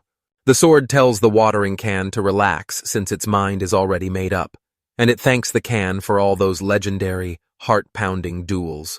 She screams at the top of her lungs, and right then, her true power finally wakes up, the legendary divine eye of the Time Lord. Laika decides to show everyone what her sacred weapon can really do and lets its full power explode. She unleashes her ultimate move, Electric Emperor World Serpent, and blasts the monster with every bit of power she has. After that hit, she's just dangling there in midair, totally defenseless. She says sorry to her sword, finally accepting that everything is in the past now. Suddenly, a weird portal rips open in midair. A hand holding a hammer pops out, and everyone just stands there totally frozen in shock. She has absolutely no clue what's even happening right now, just to pop up right next to her. Out of nowhere, the dragon Loevry shows up and starts absolutely wrecking the monster with a ton of super strong hits. The villager takes a good look at the fallen monster and says this thing is basically a straight-up weapon. It's way more than just a bodyguard or a friend. To its master, this thing is straight-up family.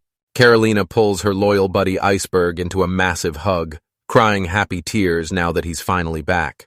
It's gonna dress up like a monster and ask if it actually feels good to wreck a weapon that means everything to someone. His face twisted in pure rage as he shouted that he was absolutely fuming. Laika screams for Vil to watch out because the monster's already got its tentacles up and is ready to strike. Laika lunged at the tentacle but warned that cutting it might trigger something crazy. She's totally shocked to see that after her hit, the tentacle finally isn't growing back for the first time ever. She looks at her teacher with total respect because he didn't just fix her sword, he gave it a massive upgrade. She warns her friend to watch out because those cursed tentacles will suck the life right out of any magical items. Out of nowhere, a legit monster pops up right in their faces. Our hero is absolutely terrified as he stares up at a massive, scary lion god. Our squad of heroes charges headfirst into a wild fight against a massive, scary monster. Polo screams that they're totally outnumbered and orders everyone to get out of there right now. Vil fires up his ultra-strong body modification and shouts that he's taking on the lion all by himself. He steps up to the massive lion and dares it to come closer. "We're gonna swat away that monster's massive paw like it's nothing." He says this move actually changes his cells for a bit, turning him into a total superhuman beast. Lorie says this lion is just like her, totally haunted and being tortured by a nasty evil spirit. You immediately spot this nasty red stone stuck right on the lion's forehead. The guy explains that the stone is stuck right in the lion's brain, and if it's pulled out, the beast is toast, which makes Laika realize this is exactly like what happened to... Suddenly, he's staring at something straight out of a total nightmare. This massive lion god suddenly lets out a crazy loud roar. Will promises he's coming to save him and put an end to his pain once and for all. He unleashes his strongest moves to wreck everything in sight, then uses an insane healing power to turn all that chaos into something totally new. Vel doesn't waste a single second and slams the monster with a massive hit. Once the smoke clears, the girls are super relieved to see that Will is totally fine. Will flashes a smile and tells the lion everything's cool now that the cursed eye is history, so he should just kick back and get some rest. Wait, it turns out the lion is actually a girl, and Will is totally losing it because he was dead certain he was talking to a guy this whole time. Will checks to see if she's still breathing, and the sneaky girl is super relieved, thanking him for saving her life instead of finishing her off. She shouts a quick thanks and blasts off into the sky, really hoping they'll run into each other again one day. Even though that Leo girl is his rival, Will is super embarrassed to realize God is way more alive than he ever thought. Out of the monster's remains, the real villain suddenly pops out, screaming like a total psycho that nobody better dare mess with him. The big bad was losing his mind because his cursed weapon got trashed, but the lion god was still standing tall. Will finally steps out of the shadows because he could totally feel someone watching him the whole time he was in that dungeon. The villain is actually hyped about how smart Villeneuve is built, but he swears he knows nothing about the city. He just tweaked the artifact's structure a tiny bit. Vil coldly says this trash just toys with people and isn't worth saving, while the object proudly calls itself a Tsukumogami. Tsukumogami just revealed its big plan to wreck every artifact in the world, and it's not letting any orders stop it now. Will jumps right into the action to handle things himself, promising everyone he's going to absolutely wreck the guy. The Tsukumogami lunges in for the kill, but the girl jumps right in front of Will and screams that they're protecting him no matter what. Vil screamed that they couldn't do it, warning them that if they even touched that attack, the whole sky would come crashing down on their heads. Since a head-on attack is a total no-go, Vil decides to bust out his Iron Forest skill. She was totally shocked that she actually made it out of the Iron Forest alive. A huge blast went off, and just like that, the girls were known as Vils. Sakumogami laughed in the hero's face, telling him his struggle was totally useless because no human could ever hope to hurt a god. Right then, the blacksmith powered up that golden hand. He charged straight at the Tsukumogami and fired up his special move. Our hero was desperate to change fate, knowing that only that holy weapon could actually take down a god. We finally locked in a solid connection with Mjolnir. God snapped back, threatening to crush the blacksmith's hammer into straight-up dust. The hero didn't hesitate and jammed that sacred sword right into the monster. That sacred weapon hit the Tsukumogami hard, and the insane pain left him absolutely terrified. The monster was dying to know how Vil got that holy sword, since heroes are only supposed to have one sacred weapon. So what's the big secret? The kid didn't hesitate for a second and backed up exactly what God was saying. He points right at his hammer and reveals that it's actually his only real holy weapon.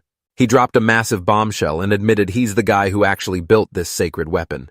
He crafted a holy sword because it's the only weapon that can actually hurt a god. The Duke and Mugami were totally stumped, wondering if the whole thing was actually just a fake. Even though he totally hated it, our guy finally sucked it up and used his least favorite thing to get the upper hand. He spent all day and night grinding, making fake after fake to perfect his new skill. This monster was totally losing it because there were actually an infinite number of them.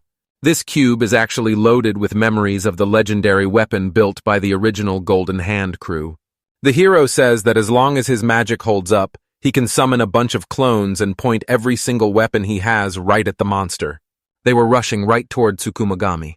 The beast people were totally losing it because they couldn't believe all these fakes were actually legit sacred weapons. She started naming them off, immediately recognizing legendary weapons like Gungnir and Aegis Excalibur. The dragon called that reign of fake swords a straight-up museum of legendary weapons. This is it, guys. Everything ends right here. That weapon slammed down and totally wrecked the monster. Tsukumogami screamed that there was no way he'd let it all end like this. The beast woman screams at the blacksmith, warning him that the dungeon is way more dangerous than he thinks. The hero got so brave he blasted the dungeon's power right at God, and now that monster is basically on its last legs. The Tsukumogami was totally blown away when he realized the blacksmith could actually forge a whole copy of the dungeon. He explains that these fakes are super short-lived and vanish the second they show up. Our hero says sorry to the monster and then lands the final, finishing blow. The Tsukumogami was finally done for, but it still warned Hapasai that the sevenfold blessed house would take him out, and the hero turned his back because he couldn't watch the god die. The girls all crowded around to say hey to Will. Burrow cluelessly tried to give the blacksmith some food. Carolina snapped at her and told her to get away from the hero. The one-eyed girl also told everyone to back off. Carolina yelled that the warrior hadn't even won yet, but they told her to stay out of it. So Burrow told everyone to stop arguing and promised she'd handle the whole thing herself. He wakes up and stops the girls, telling them his magic is fully recharged so he can finally feed himself. The girls told him he needed to chill out and stop being so stubborn about everything. Seeing the girls start to argue, he nervously asked if they were actually friends or if they just hated each other. Someone shouted back that he got every single thing right. It was the goddess Artemis herself, and she actually showed up in person just to check if Will was doing okay. Artemis grabbed the blacksmith's hand just to show him she had his back. She begged him to get a full checkup since he was basically the kingdom's most valuable treasure. Lady Iceberg was totally stunned and turned to the queen, asking when the heck Will even joined the empire. She explained that the Gapasai is from a kingdom and begged Artemis not to let the empire claim the hero as their property. Vil shut the girl down, telling her he'd already scored a noble title from the empire. She was in total shock as tears filled her eyes, wondering if the guy she loved was really working for the empire now. Will wasn't the kingdom's hero anymore, and it left the girl feeling totally crushed and empty inside. She was about to burst into tears, but the guy stepped in and promised her that everything was totally fine. He promises the warrior that he'll look after her too. At first, she was totally lost and had no clue what the blacksmith was even talking about. Carolina was totally dying of embarrassment, her face turning bright red as things got super awkward. Carolina was so embarrassed she literally bolted out of the room to catch her breath and cool off. Will asked Artemis why she was so hyped up. He figured it was because they finally handled the sacred sword, but the girls just looked at each other totally lost, having no idea what he was. The queen announced that since Vil saved the empire from a massive disaster, he's officially their legendary hero and isn't allowed to leave for another country. The guy notices the famous hero is totally shouting at him, but Laik just snaps back that he's not even being loud. She straight up said that if her teacher hadn't shown up at that exact moment, the empire would have been history because the Tsukumogami were getting way too strong.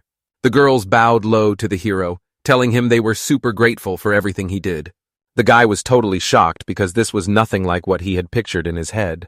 Will just shrugged it off, acting like he didn't do anything special. Our hero said that everything worked out perfectly for both him and the spirit. He says the weapon is totally OP, but he's actually just an average dude without any powers. The girls were totally shocked and started laughing because he kept shutting down their compliments, calling him a total weirdo. They shoved Sarek out of the house and screamed at him to get lost. She's pounding on the door with everything she's got, begging them to let her back in and give her one more shot. She broke down in tears, admitting she had absolutely nobody else left and begged everyone to help her. They didn't even say a word. They just held up an open newspaper for her to see.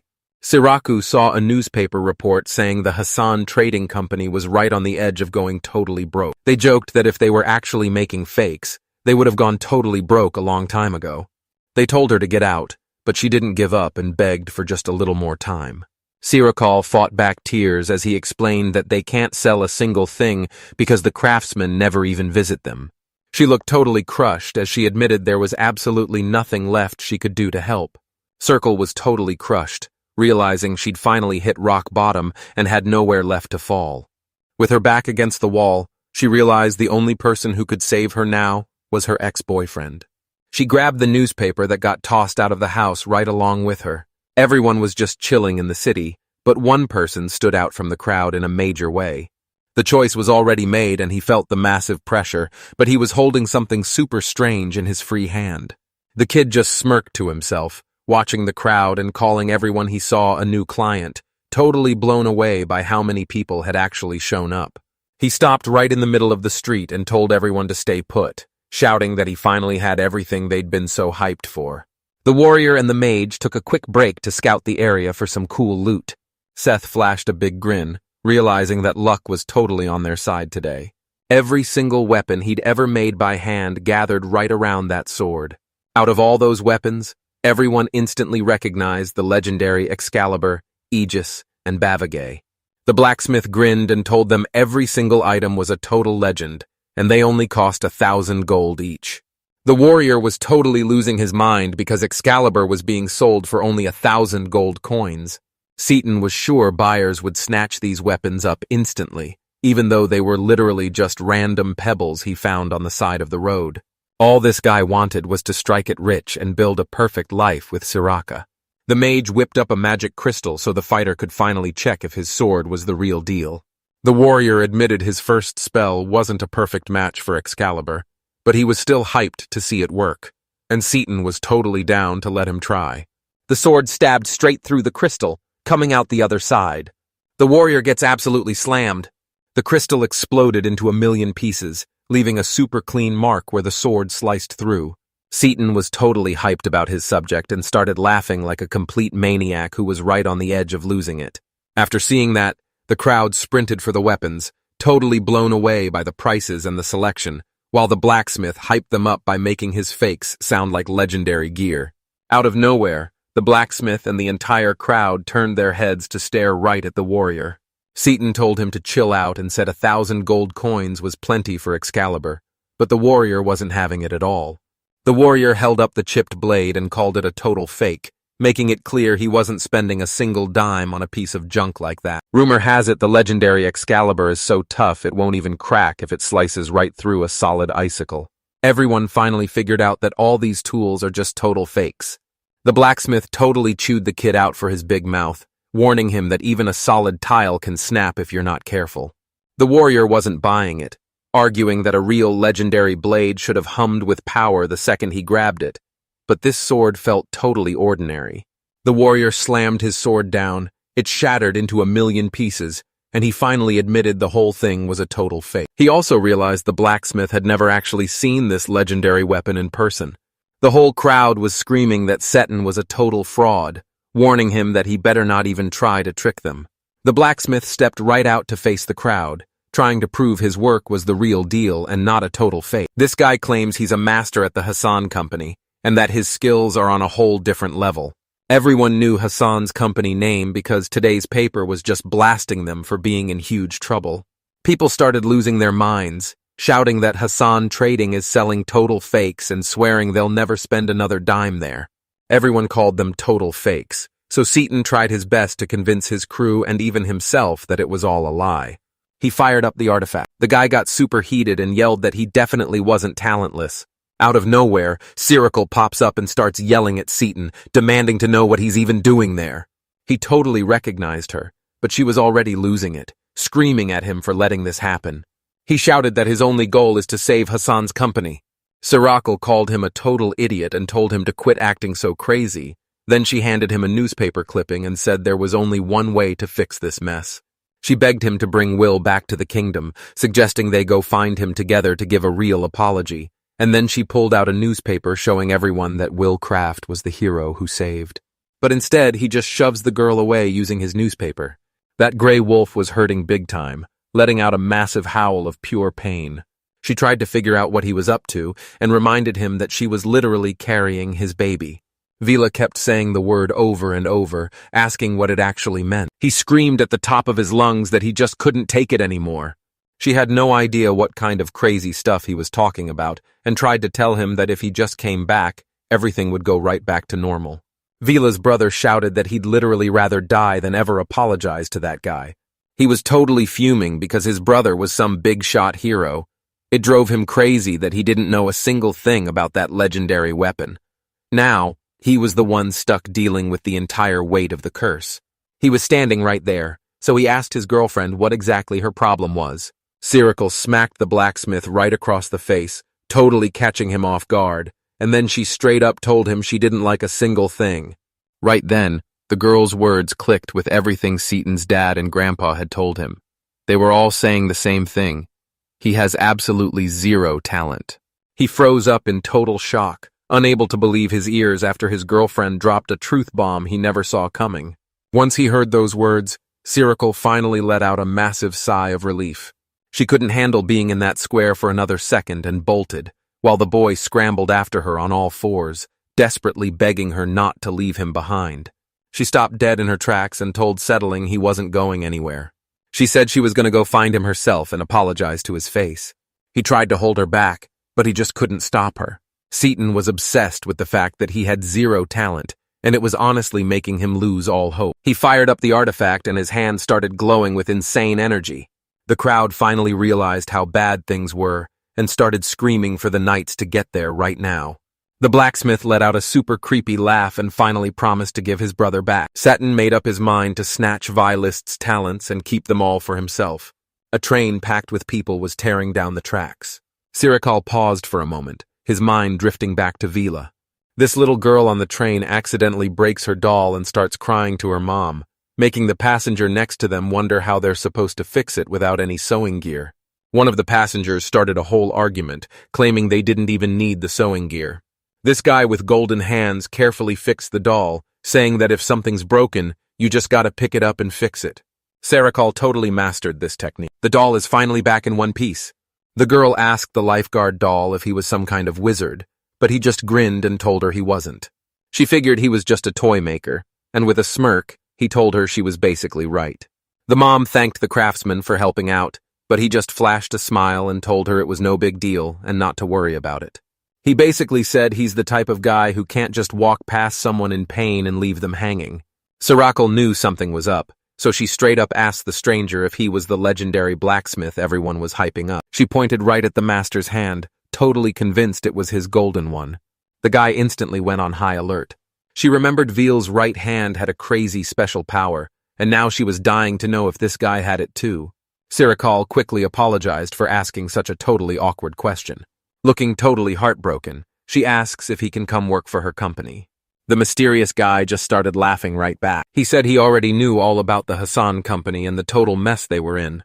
She was totally shocked he knew her name and immediately put her guard up. The mentor apologized to the girl and told her straight up that he has zero plans to join any group or team. The guy announced he's heading out right now to start making something totally new. She did a double take when she realized this stranger looked exactly like Will. She totally got what the master meant, and even though Cyril revealed she was actually pregnant, she felt terrible that she couldn't help and said she was truly sorry. The guy said that kids are special because out of everything humans make, they're easily the most interesting thing to watch. Hearing the word creation really hit her deep. The master told the girl she could pick out whatever she wanted. He says eating this will make his soul feel way lighter, but he's not about to just ignore someone in trouble. Once they took a closer look, it was obvious our hero was in really bad shape. She was a little unsure at first, but she finally decided to give that candy a taste. The car felt like she'd just stepped into a totally different world that was absolutely beautiful. She wondered what that even was, but she felt so much pure joy that she literally started crying. The master was totally digging the results. Cyril was totally vibing and having a great time, but then the guy said he had to bounce, so he said his goodbyes and headed out. The passenger wanted to tell the stranger that this train is heading straight for the Empire's capital and won't stop until the very last station. The master just played it cool and told her not to worry, giving her a huge thanks for actually caring about him. Then the guy gave the girls a super creepy warning, telling them they'd better not take their eyes off that doll. The squad finally waved goodbye and headed their separate ways. The girl's mom finally realized that this guy was the real deal and was actually there to help. Out of nowhere, a massive explosion just swallowed the girl and her mom whole. Cyril was totally spaced out and didn't even see the explosion coming, but she still got caught right in the blast. A massive explosion ripped through the tracks right where the train was speeding along. Suddenly, the train crashed and went flying right off the tracks. He's got to spread the word fast to make sure every single person gets the message. The whole train was flipped over on its side. There were bodies scattered everywhere you looked. The scale of this wreck was honestly terrifying, but the engineer had totally lost it, just humming a happy little. The stranger just laughs, calling this mess a tragedy made by 7 happy people, and it's obvious this guy has completely lost his mind. This winged monster swooped right up to the train the moment it stopped moving. This is the actual dragon Will and his friends used to write all those stories about.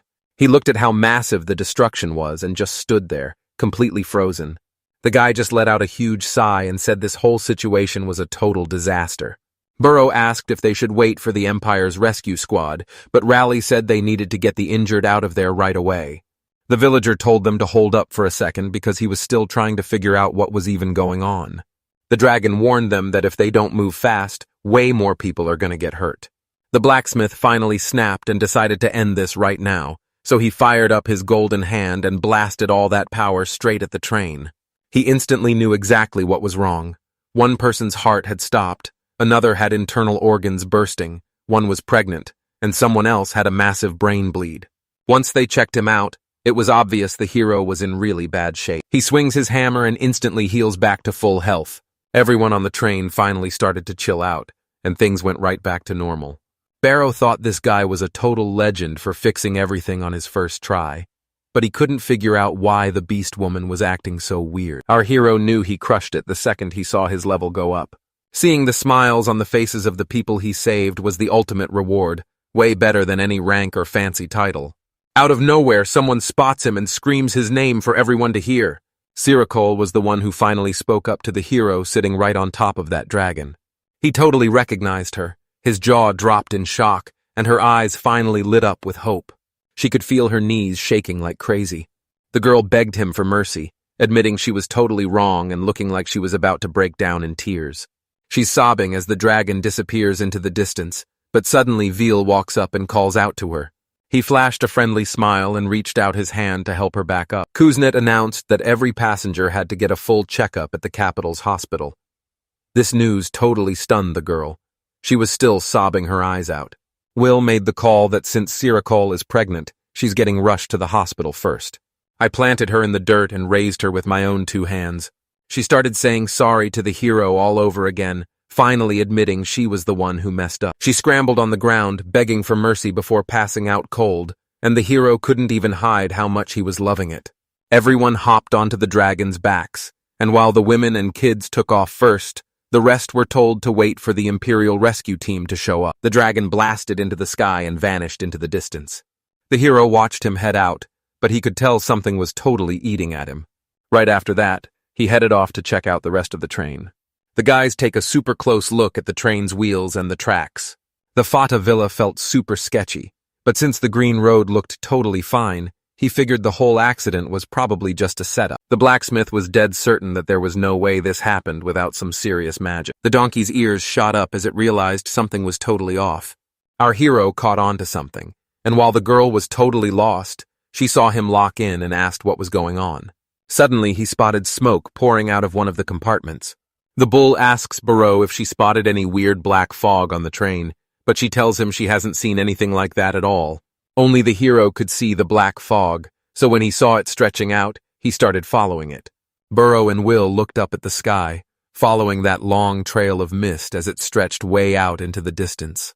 That creepy black fog finally caught up to the dragon, and the people from the train were gripping for dear life as the beast blasted through the sky at insane speeds.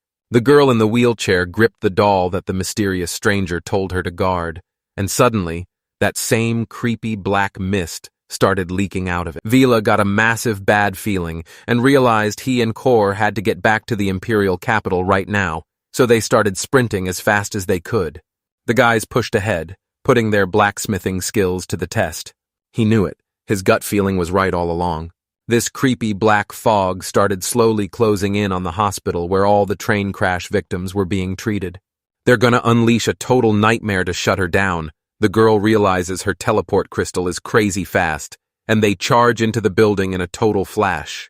Turns out, even the people right there in the hospital with Hor didn't even notice the fog. The blacksmith rushed up the stairs, and while Siriko definitely recognized him, she was totally lost on why he was even there. We walked right into the room where black smoke was pouring out, and the hero just grabbed the handle and threw the door wide open. Every single room was suddenly filled with this super creepy, thick smoke. This guy was straight up paralyzed by pure terror. The girl sat on her mom's bed, looking totally heartbroken, as dark ribbons snaked out from her body to wrap around the motionless woman, while those 2 flowers on the windowsill were a dead giveaway that someone in the room was already gone. Those black chains were tightening up, basically crushing her whole body. She suddenly cut her story short and whispered that her mom wasn't moving anymore. Horror rushed over to see if the girl was okay, but Will immediately warned him to stay back. He pointed right at the object she was clutching in her hands. Suddenly, pitch-black chains and thick dark smoke just exploded out of there. It was literally just a creepy cursed doll. You can tell instantly that this doll is straight up cursed. He realized this curse is just like the lion god's power, which means anyone standing nearby is about to have some seriously bad luck. The hero asks the girl if he can borrow her doll for a quick second. She looked him right in the eye and told him there was no way she was giving it up, no matter what. The guy tried to get her to trust him by telling her he was basically a doctor for dolls. She was totally shocked to find out he was a puppet doctor too, but the master immediately got suspicious when he heard her say, "also."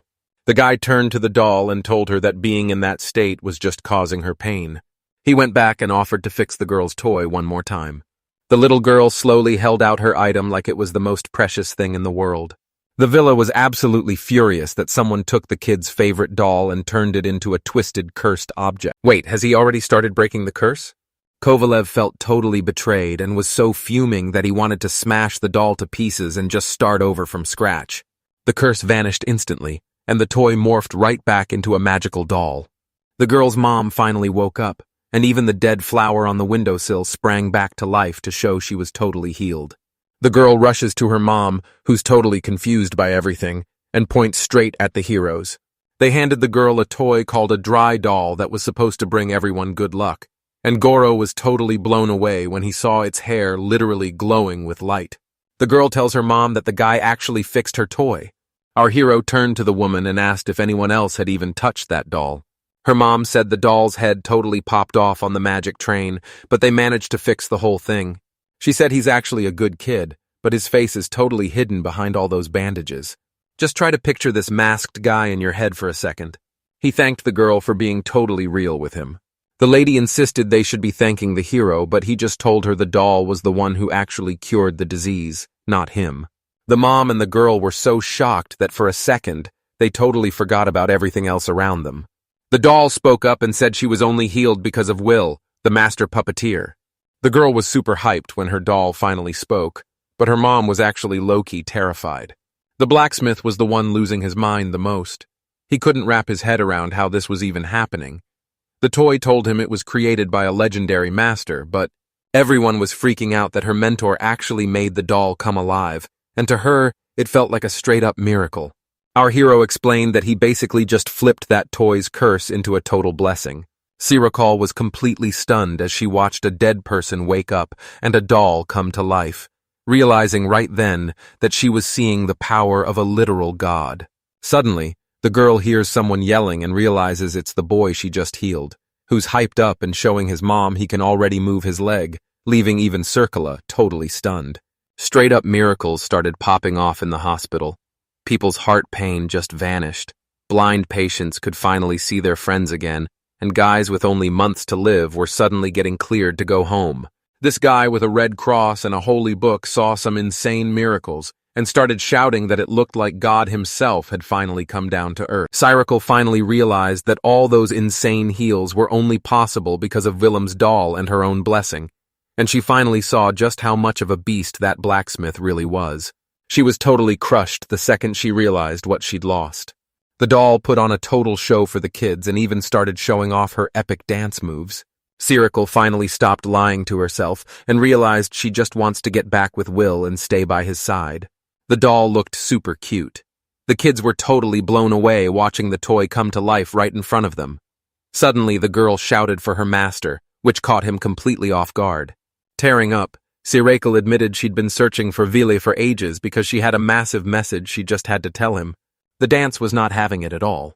Kovalenko told the girl he was sorry, explaining he was super busy and was just about to head out. Siracle kept the conversation going, apologizing one more time for kicking him out back then. She said that as soon as Will bailed, Hassan's profits totally tanked, and Seaton just couldn't handle the mountain of orders anymore. She couldn't stand the thought of their hard work falling apart so easily, while the guy was just getting annoyed by his old friend's words. Siracle promised that if she came back, the client would follow, and she begged the hero one more time to just return to her. The guy straight up shut her down and rejected her offer on the spot. She was totally caught off guard by his answer since she was positive he was still fuming at her.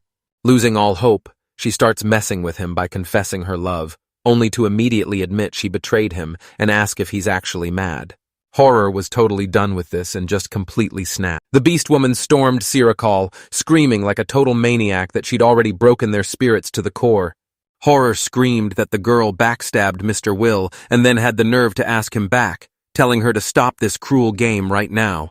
The kid had no clue what this beast woman even had to do with any of this.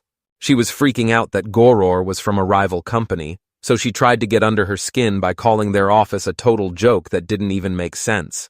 The beast girl ignored their trash talk and told them straight up that she's the one who's actually gonna survive. Goro made it clear that nobody gets her master as well as she does. She totally lost her cool when she saw the blacksmith with another girl and started screaming that he was a backstabbing traitor. The beast woman screamed back that Hassan was the real traitor because he was the one who ditched their town. Siracle didn't move an inch.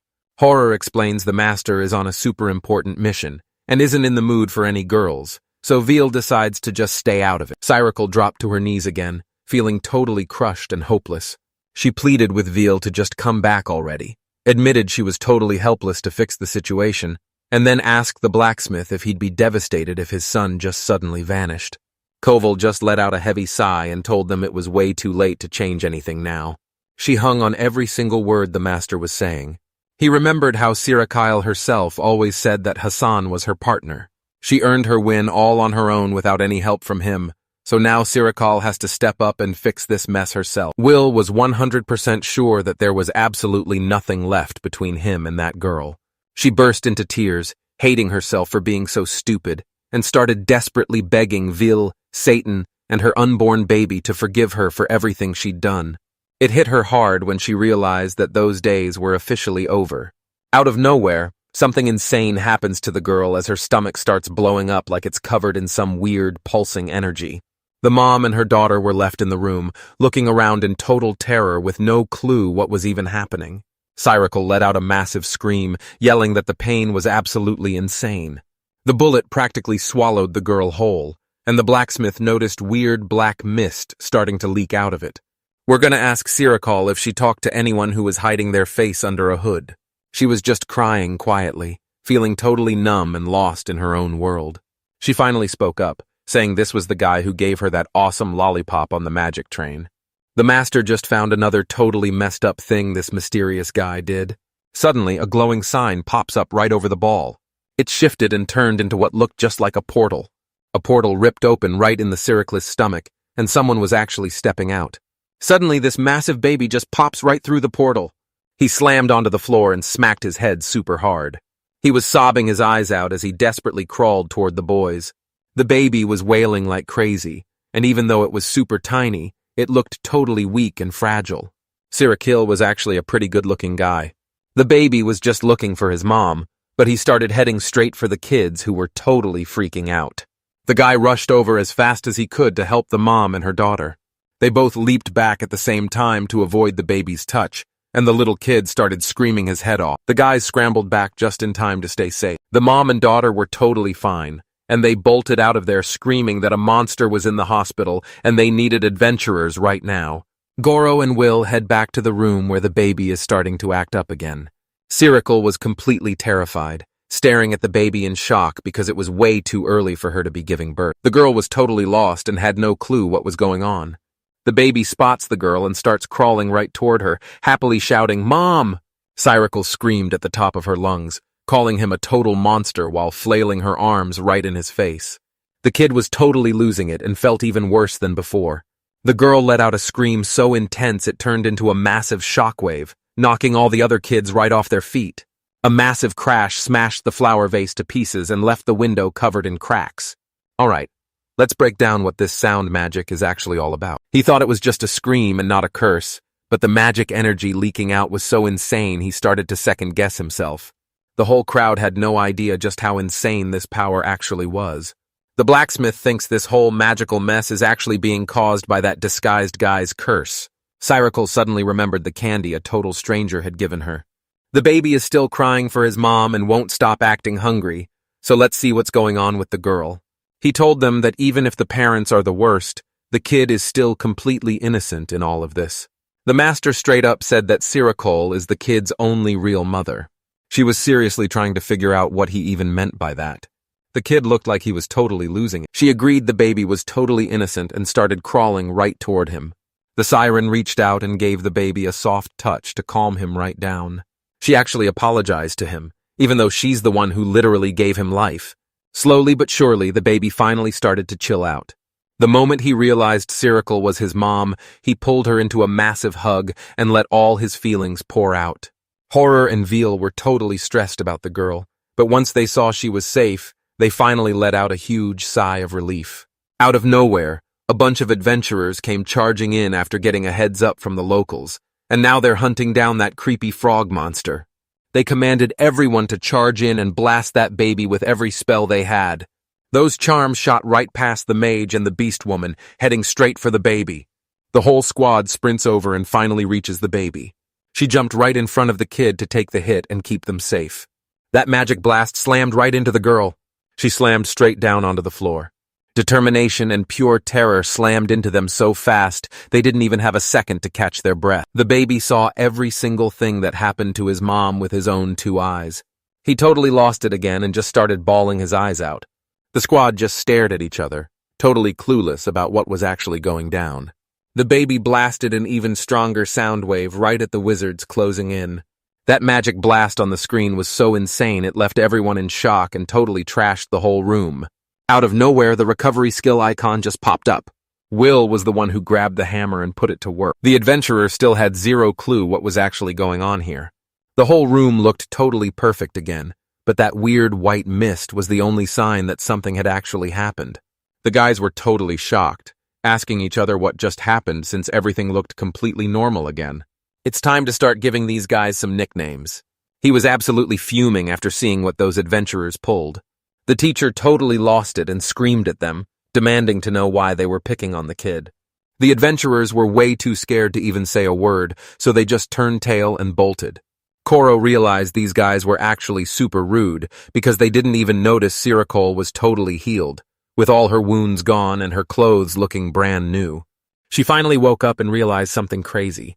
All her pain was just totally gone. The second she saw Will, she figured he'd already handled the whole mess like he always does. She spotted the baby looking totally normal again, and he was happily calling out for his mom. She was totally losing it with joy because the baby finally looked like a real human.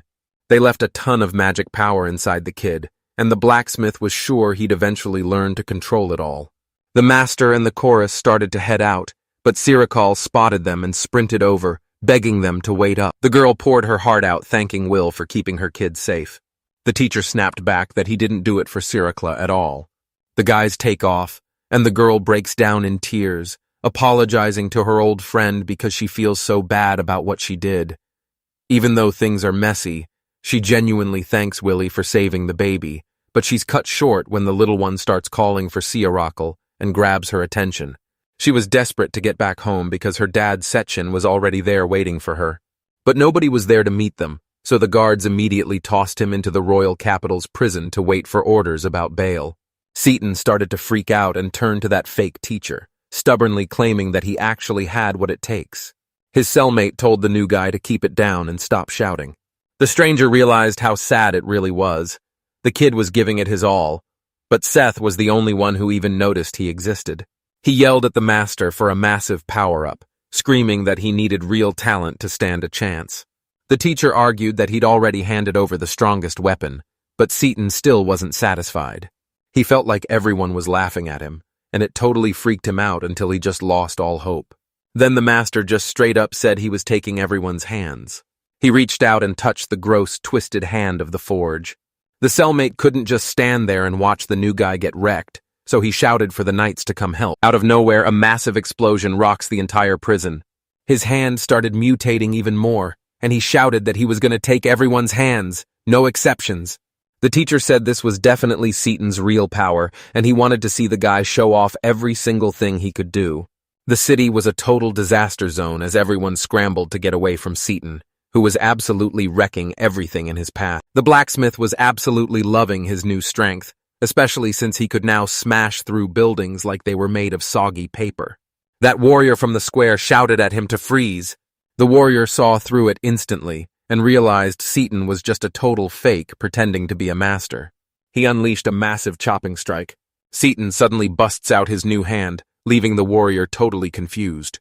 The fake master just blew away everyone trying to jump him like it was absolutely nothing. He snatched their hands and they screamed, realizing their powers were totally dead as a massive wave of pain ripped through them. He flashed a grin and dropped the news. From now on, their hands belonged to him. Out of nowhere, a warrior woman leaps from the bushes and charges straight at the guy. She whipped out her sword and slashed in a total blur. She actually pulled it off and touched the blacksmith. She sliced right through a bunch of hands, and Seton was totally losing it because he didn't even think that was possible. She made it super clear that her only mission is to keep this city safe. She revealed that she's actually the boss of the top-tier S-rank guild. Seton didn't even say a word. He just started laughing. She was totally confused about what was happening, but then her hand just straight up vanished.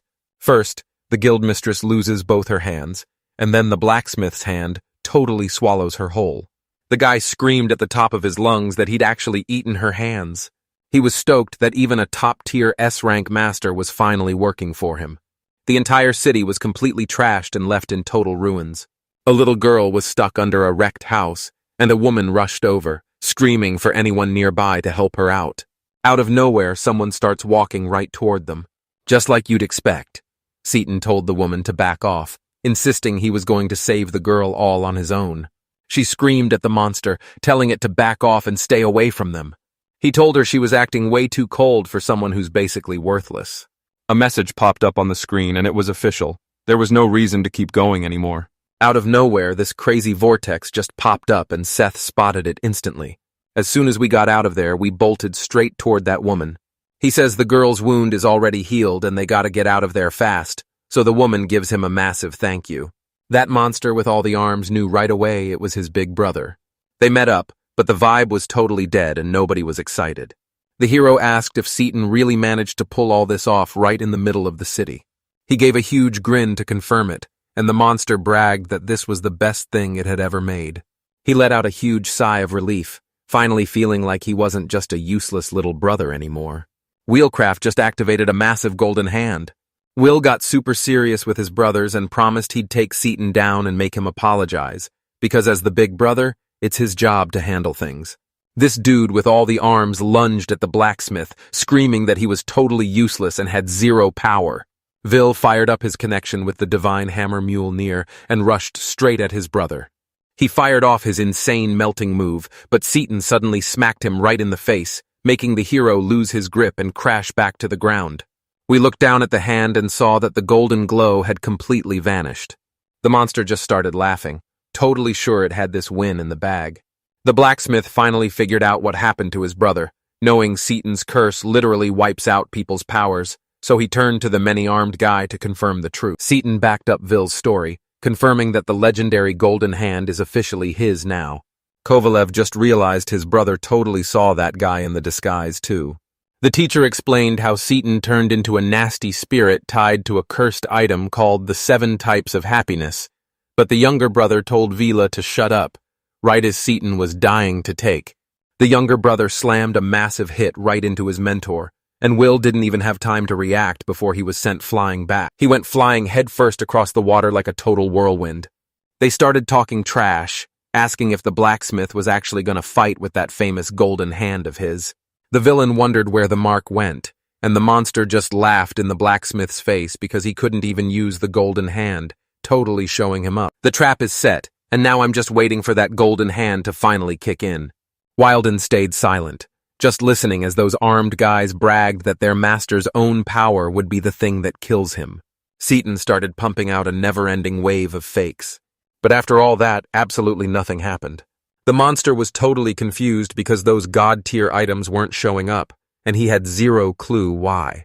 We're gonna tell him straight up that he still doesn't even get how his own creation is put together.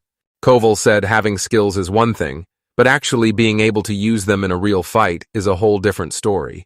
Seaton was totally ticked off that nobody told him sooner, so he asked his mentor if he really just had skills and nothing else.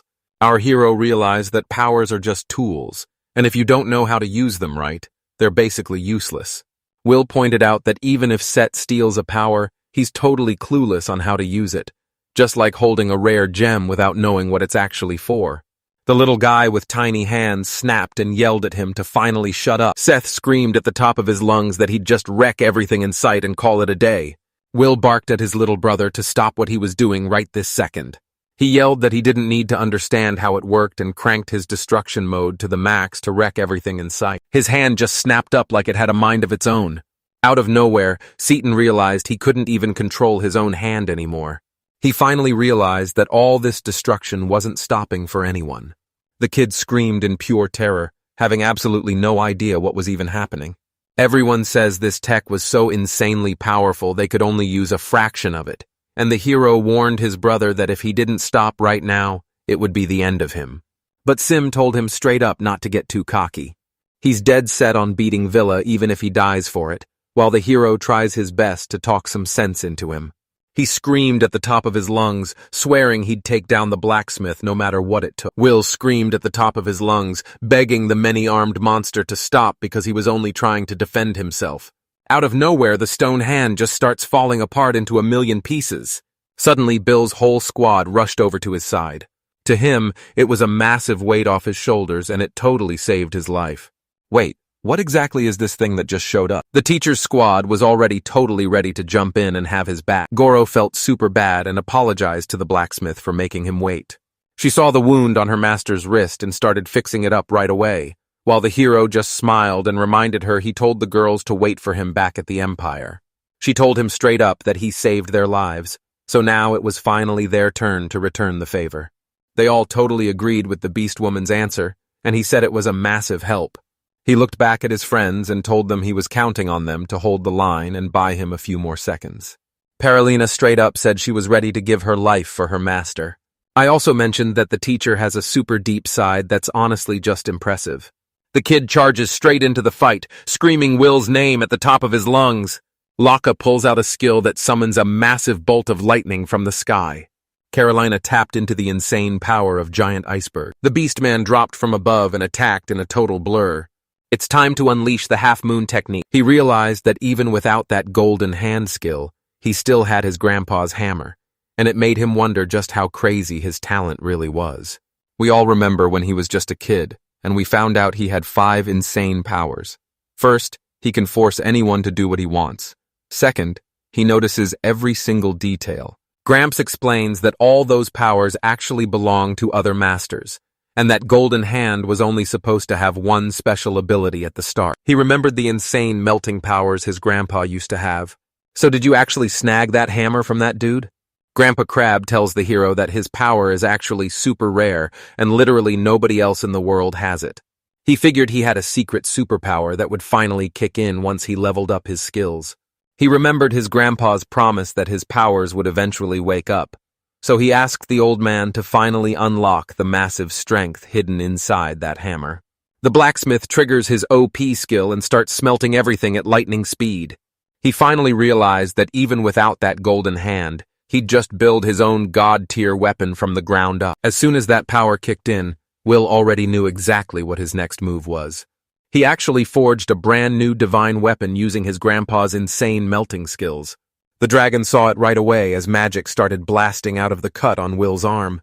The hero straight up asked Rule to teach him all his epic skills. The dragon said it was no big deal, but she really wanted to know what her master was actually planning. He said 5 of his skills were stolen, but his nightmare was only just beginning. This insane power belonged only to him, and there was no way anyone could ever take it away. The girls hacked off a bunch of the mutant's arms, and Koror totally lost it, screaming that Seaton was a straight-up monster. She told him straight up that no matter how many skills he steals, he's still just totally empty and worthless on the inside. He told them that anyone clinging to a holy sword and calling themselves a hero is honestly just as bad as he is. Out of nowhere, one of those hands shot straight for Carolina. They're snatching up those holy swords in a total blur. The girls realized those hands were moving all by themselves, and they started snatching the weapons right out of the warrior's grip. Every single day, he just kept getting way more powerful. He finally unlocked the legendary holy sword skill. Then he spots Will off to the side, just doing his own thing. Our guy finally stopped doubting himself and knew he was ready to crush whatever came his way. He wondered just how many people he could make smile with his right hand. Seaton couldn't wrap his head around how Will was still using his powers, and he was so ticked off, he was ready to do whatever it took to shut him down for good. The girls scream that there's no way they're letting this monster wreck Will's big plan. The dragon stood up to protect its master and yelled at the blacksmith to hurry it up. The hero looked straight up at the sky and begged the gods to let him create a legendary divine weapon. Seth lashes out at Will's friends and screams at his brother to stop fighting back, declaring that everything belongs to him now. Our hero just unleashed 10 Milku Ikigami. He actually pulled it off and forged the Holy Sword of Light, and the hero was totally hyped to finally have it in his hands. He realized there was no way he could forge a sacred sword if his powers were stripped away. He's gonna lift that holy weapon way up over his head. The younger brother totally snapped, arguing that sacred swords only come from the gods and no human could ever make one themselves. Our hero spun around to face the rest of the squad. He swung a glowing sword of light right over their heads. The girls finally got their hands back and their sacred weapons are back where they belong. That crazy light basically froze all the chaos and kept the bad guys from doing anything else. Our hero reveals the truth. This sword can actually bring back everything that was destroyed. Seaton was totally fuming and told them to say that again to his face. Those many-armed freaks warned that he's gonna devour everything in sight until it all just vanishes for good. If that thing actually drops, the entire capital is gonna be history. Vil unleashed his weapon's power and called down a massive holy strike packed with pure sunlight. He actually let that insane power loose right on his own brother. Massive beams of light from the sword just rained down over the whole city. The sunlight poured down like rain, completely shattering the curse that was holding Satan back. The city is finally back from the ruins, and the legendary Golden Hand Vil has returned with it. Everyone in the city finally got their hands back, and some people were even brought straight back to life. Everyone was still totally lost on how all this went down and what actually happened. Ice was staring at that insane sun-powered blast like it was a total miracle, and then Caroline asked him if he actually knew anything about the secret move. The cat explains that this is a secret move from the legendary hero Lawrence, the guy who saved the entire world from a literal evil god. She had to see for herself if Will actually pulled off that legendary hero move. The sword revealed that the armorer forged the 8th legendary blade out of thin air, giving it the insane power to heal any wound, which is way beyond anything a normal human could ever do. He takes a close look at the sword and realizes he's actually still stuck in a dream. He just let the guy walk since he did such a killer job. Moro couldn't believe his eyes when he saw that the Sword of Light was totally busted. This weapon basically just crashed for a nap because it's still a total baby and couldn't stay active for long. Set realized his big brother had tapped into some insane power that was so massive, he was basically a god now. You could see the guilt written all over his face. The beast woman suddenly yelled at Seaton, asking if he really wanted to keep arguing, and she tried to convince him that the master only let him live because he was showing mercy. The girl went totally silent, just watching as Will walked straight up to his brother with zero fear. He looked over at Setna and asked if he was actually hurt. The younger brothers finally admitted they never even noticed the hero's hard work, thinking the city was just getting lucky this whole time.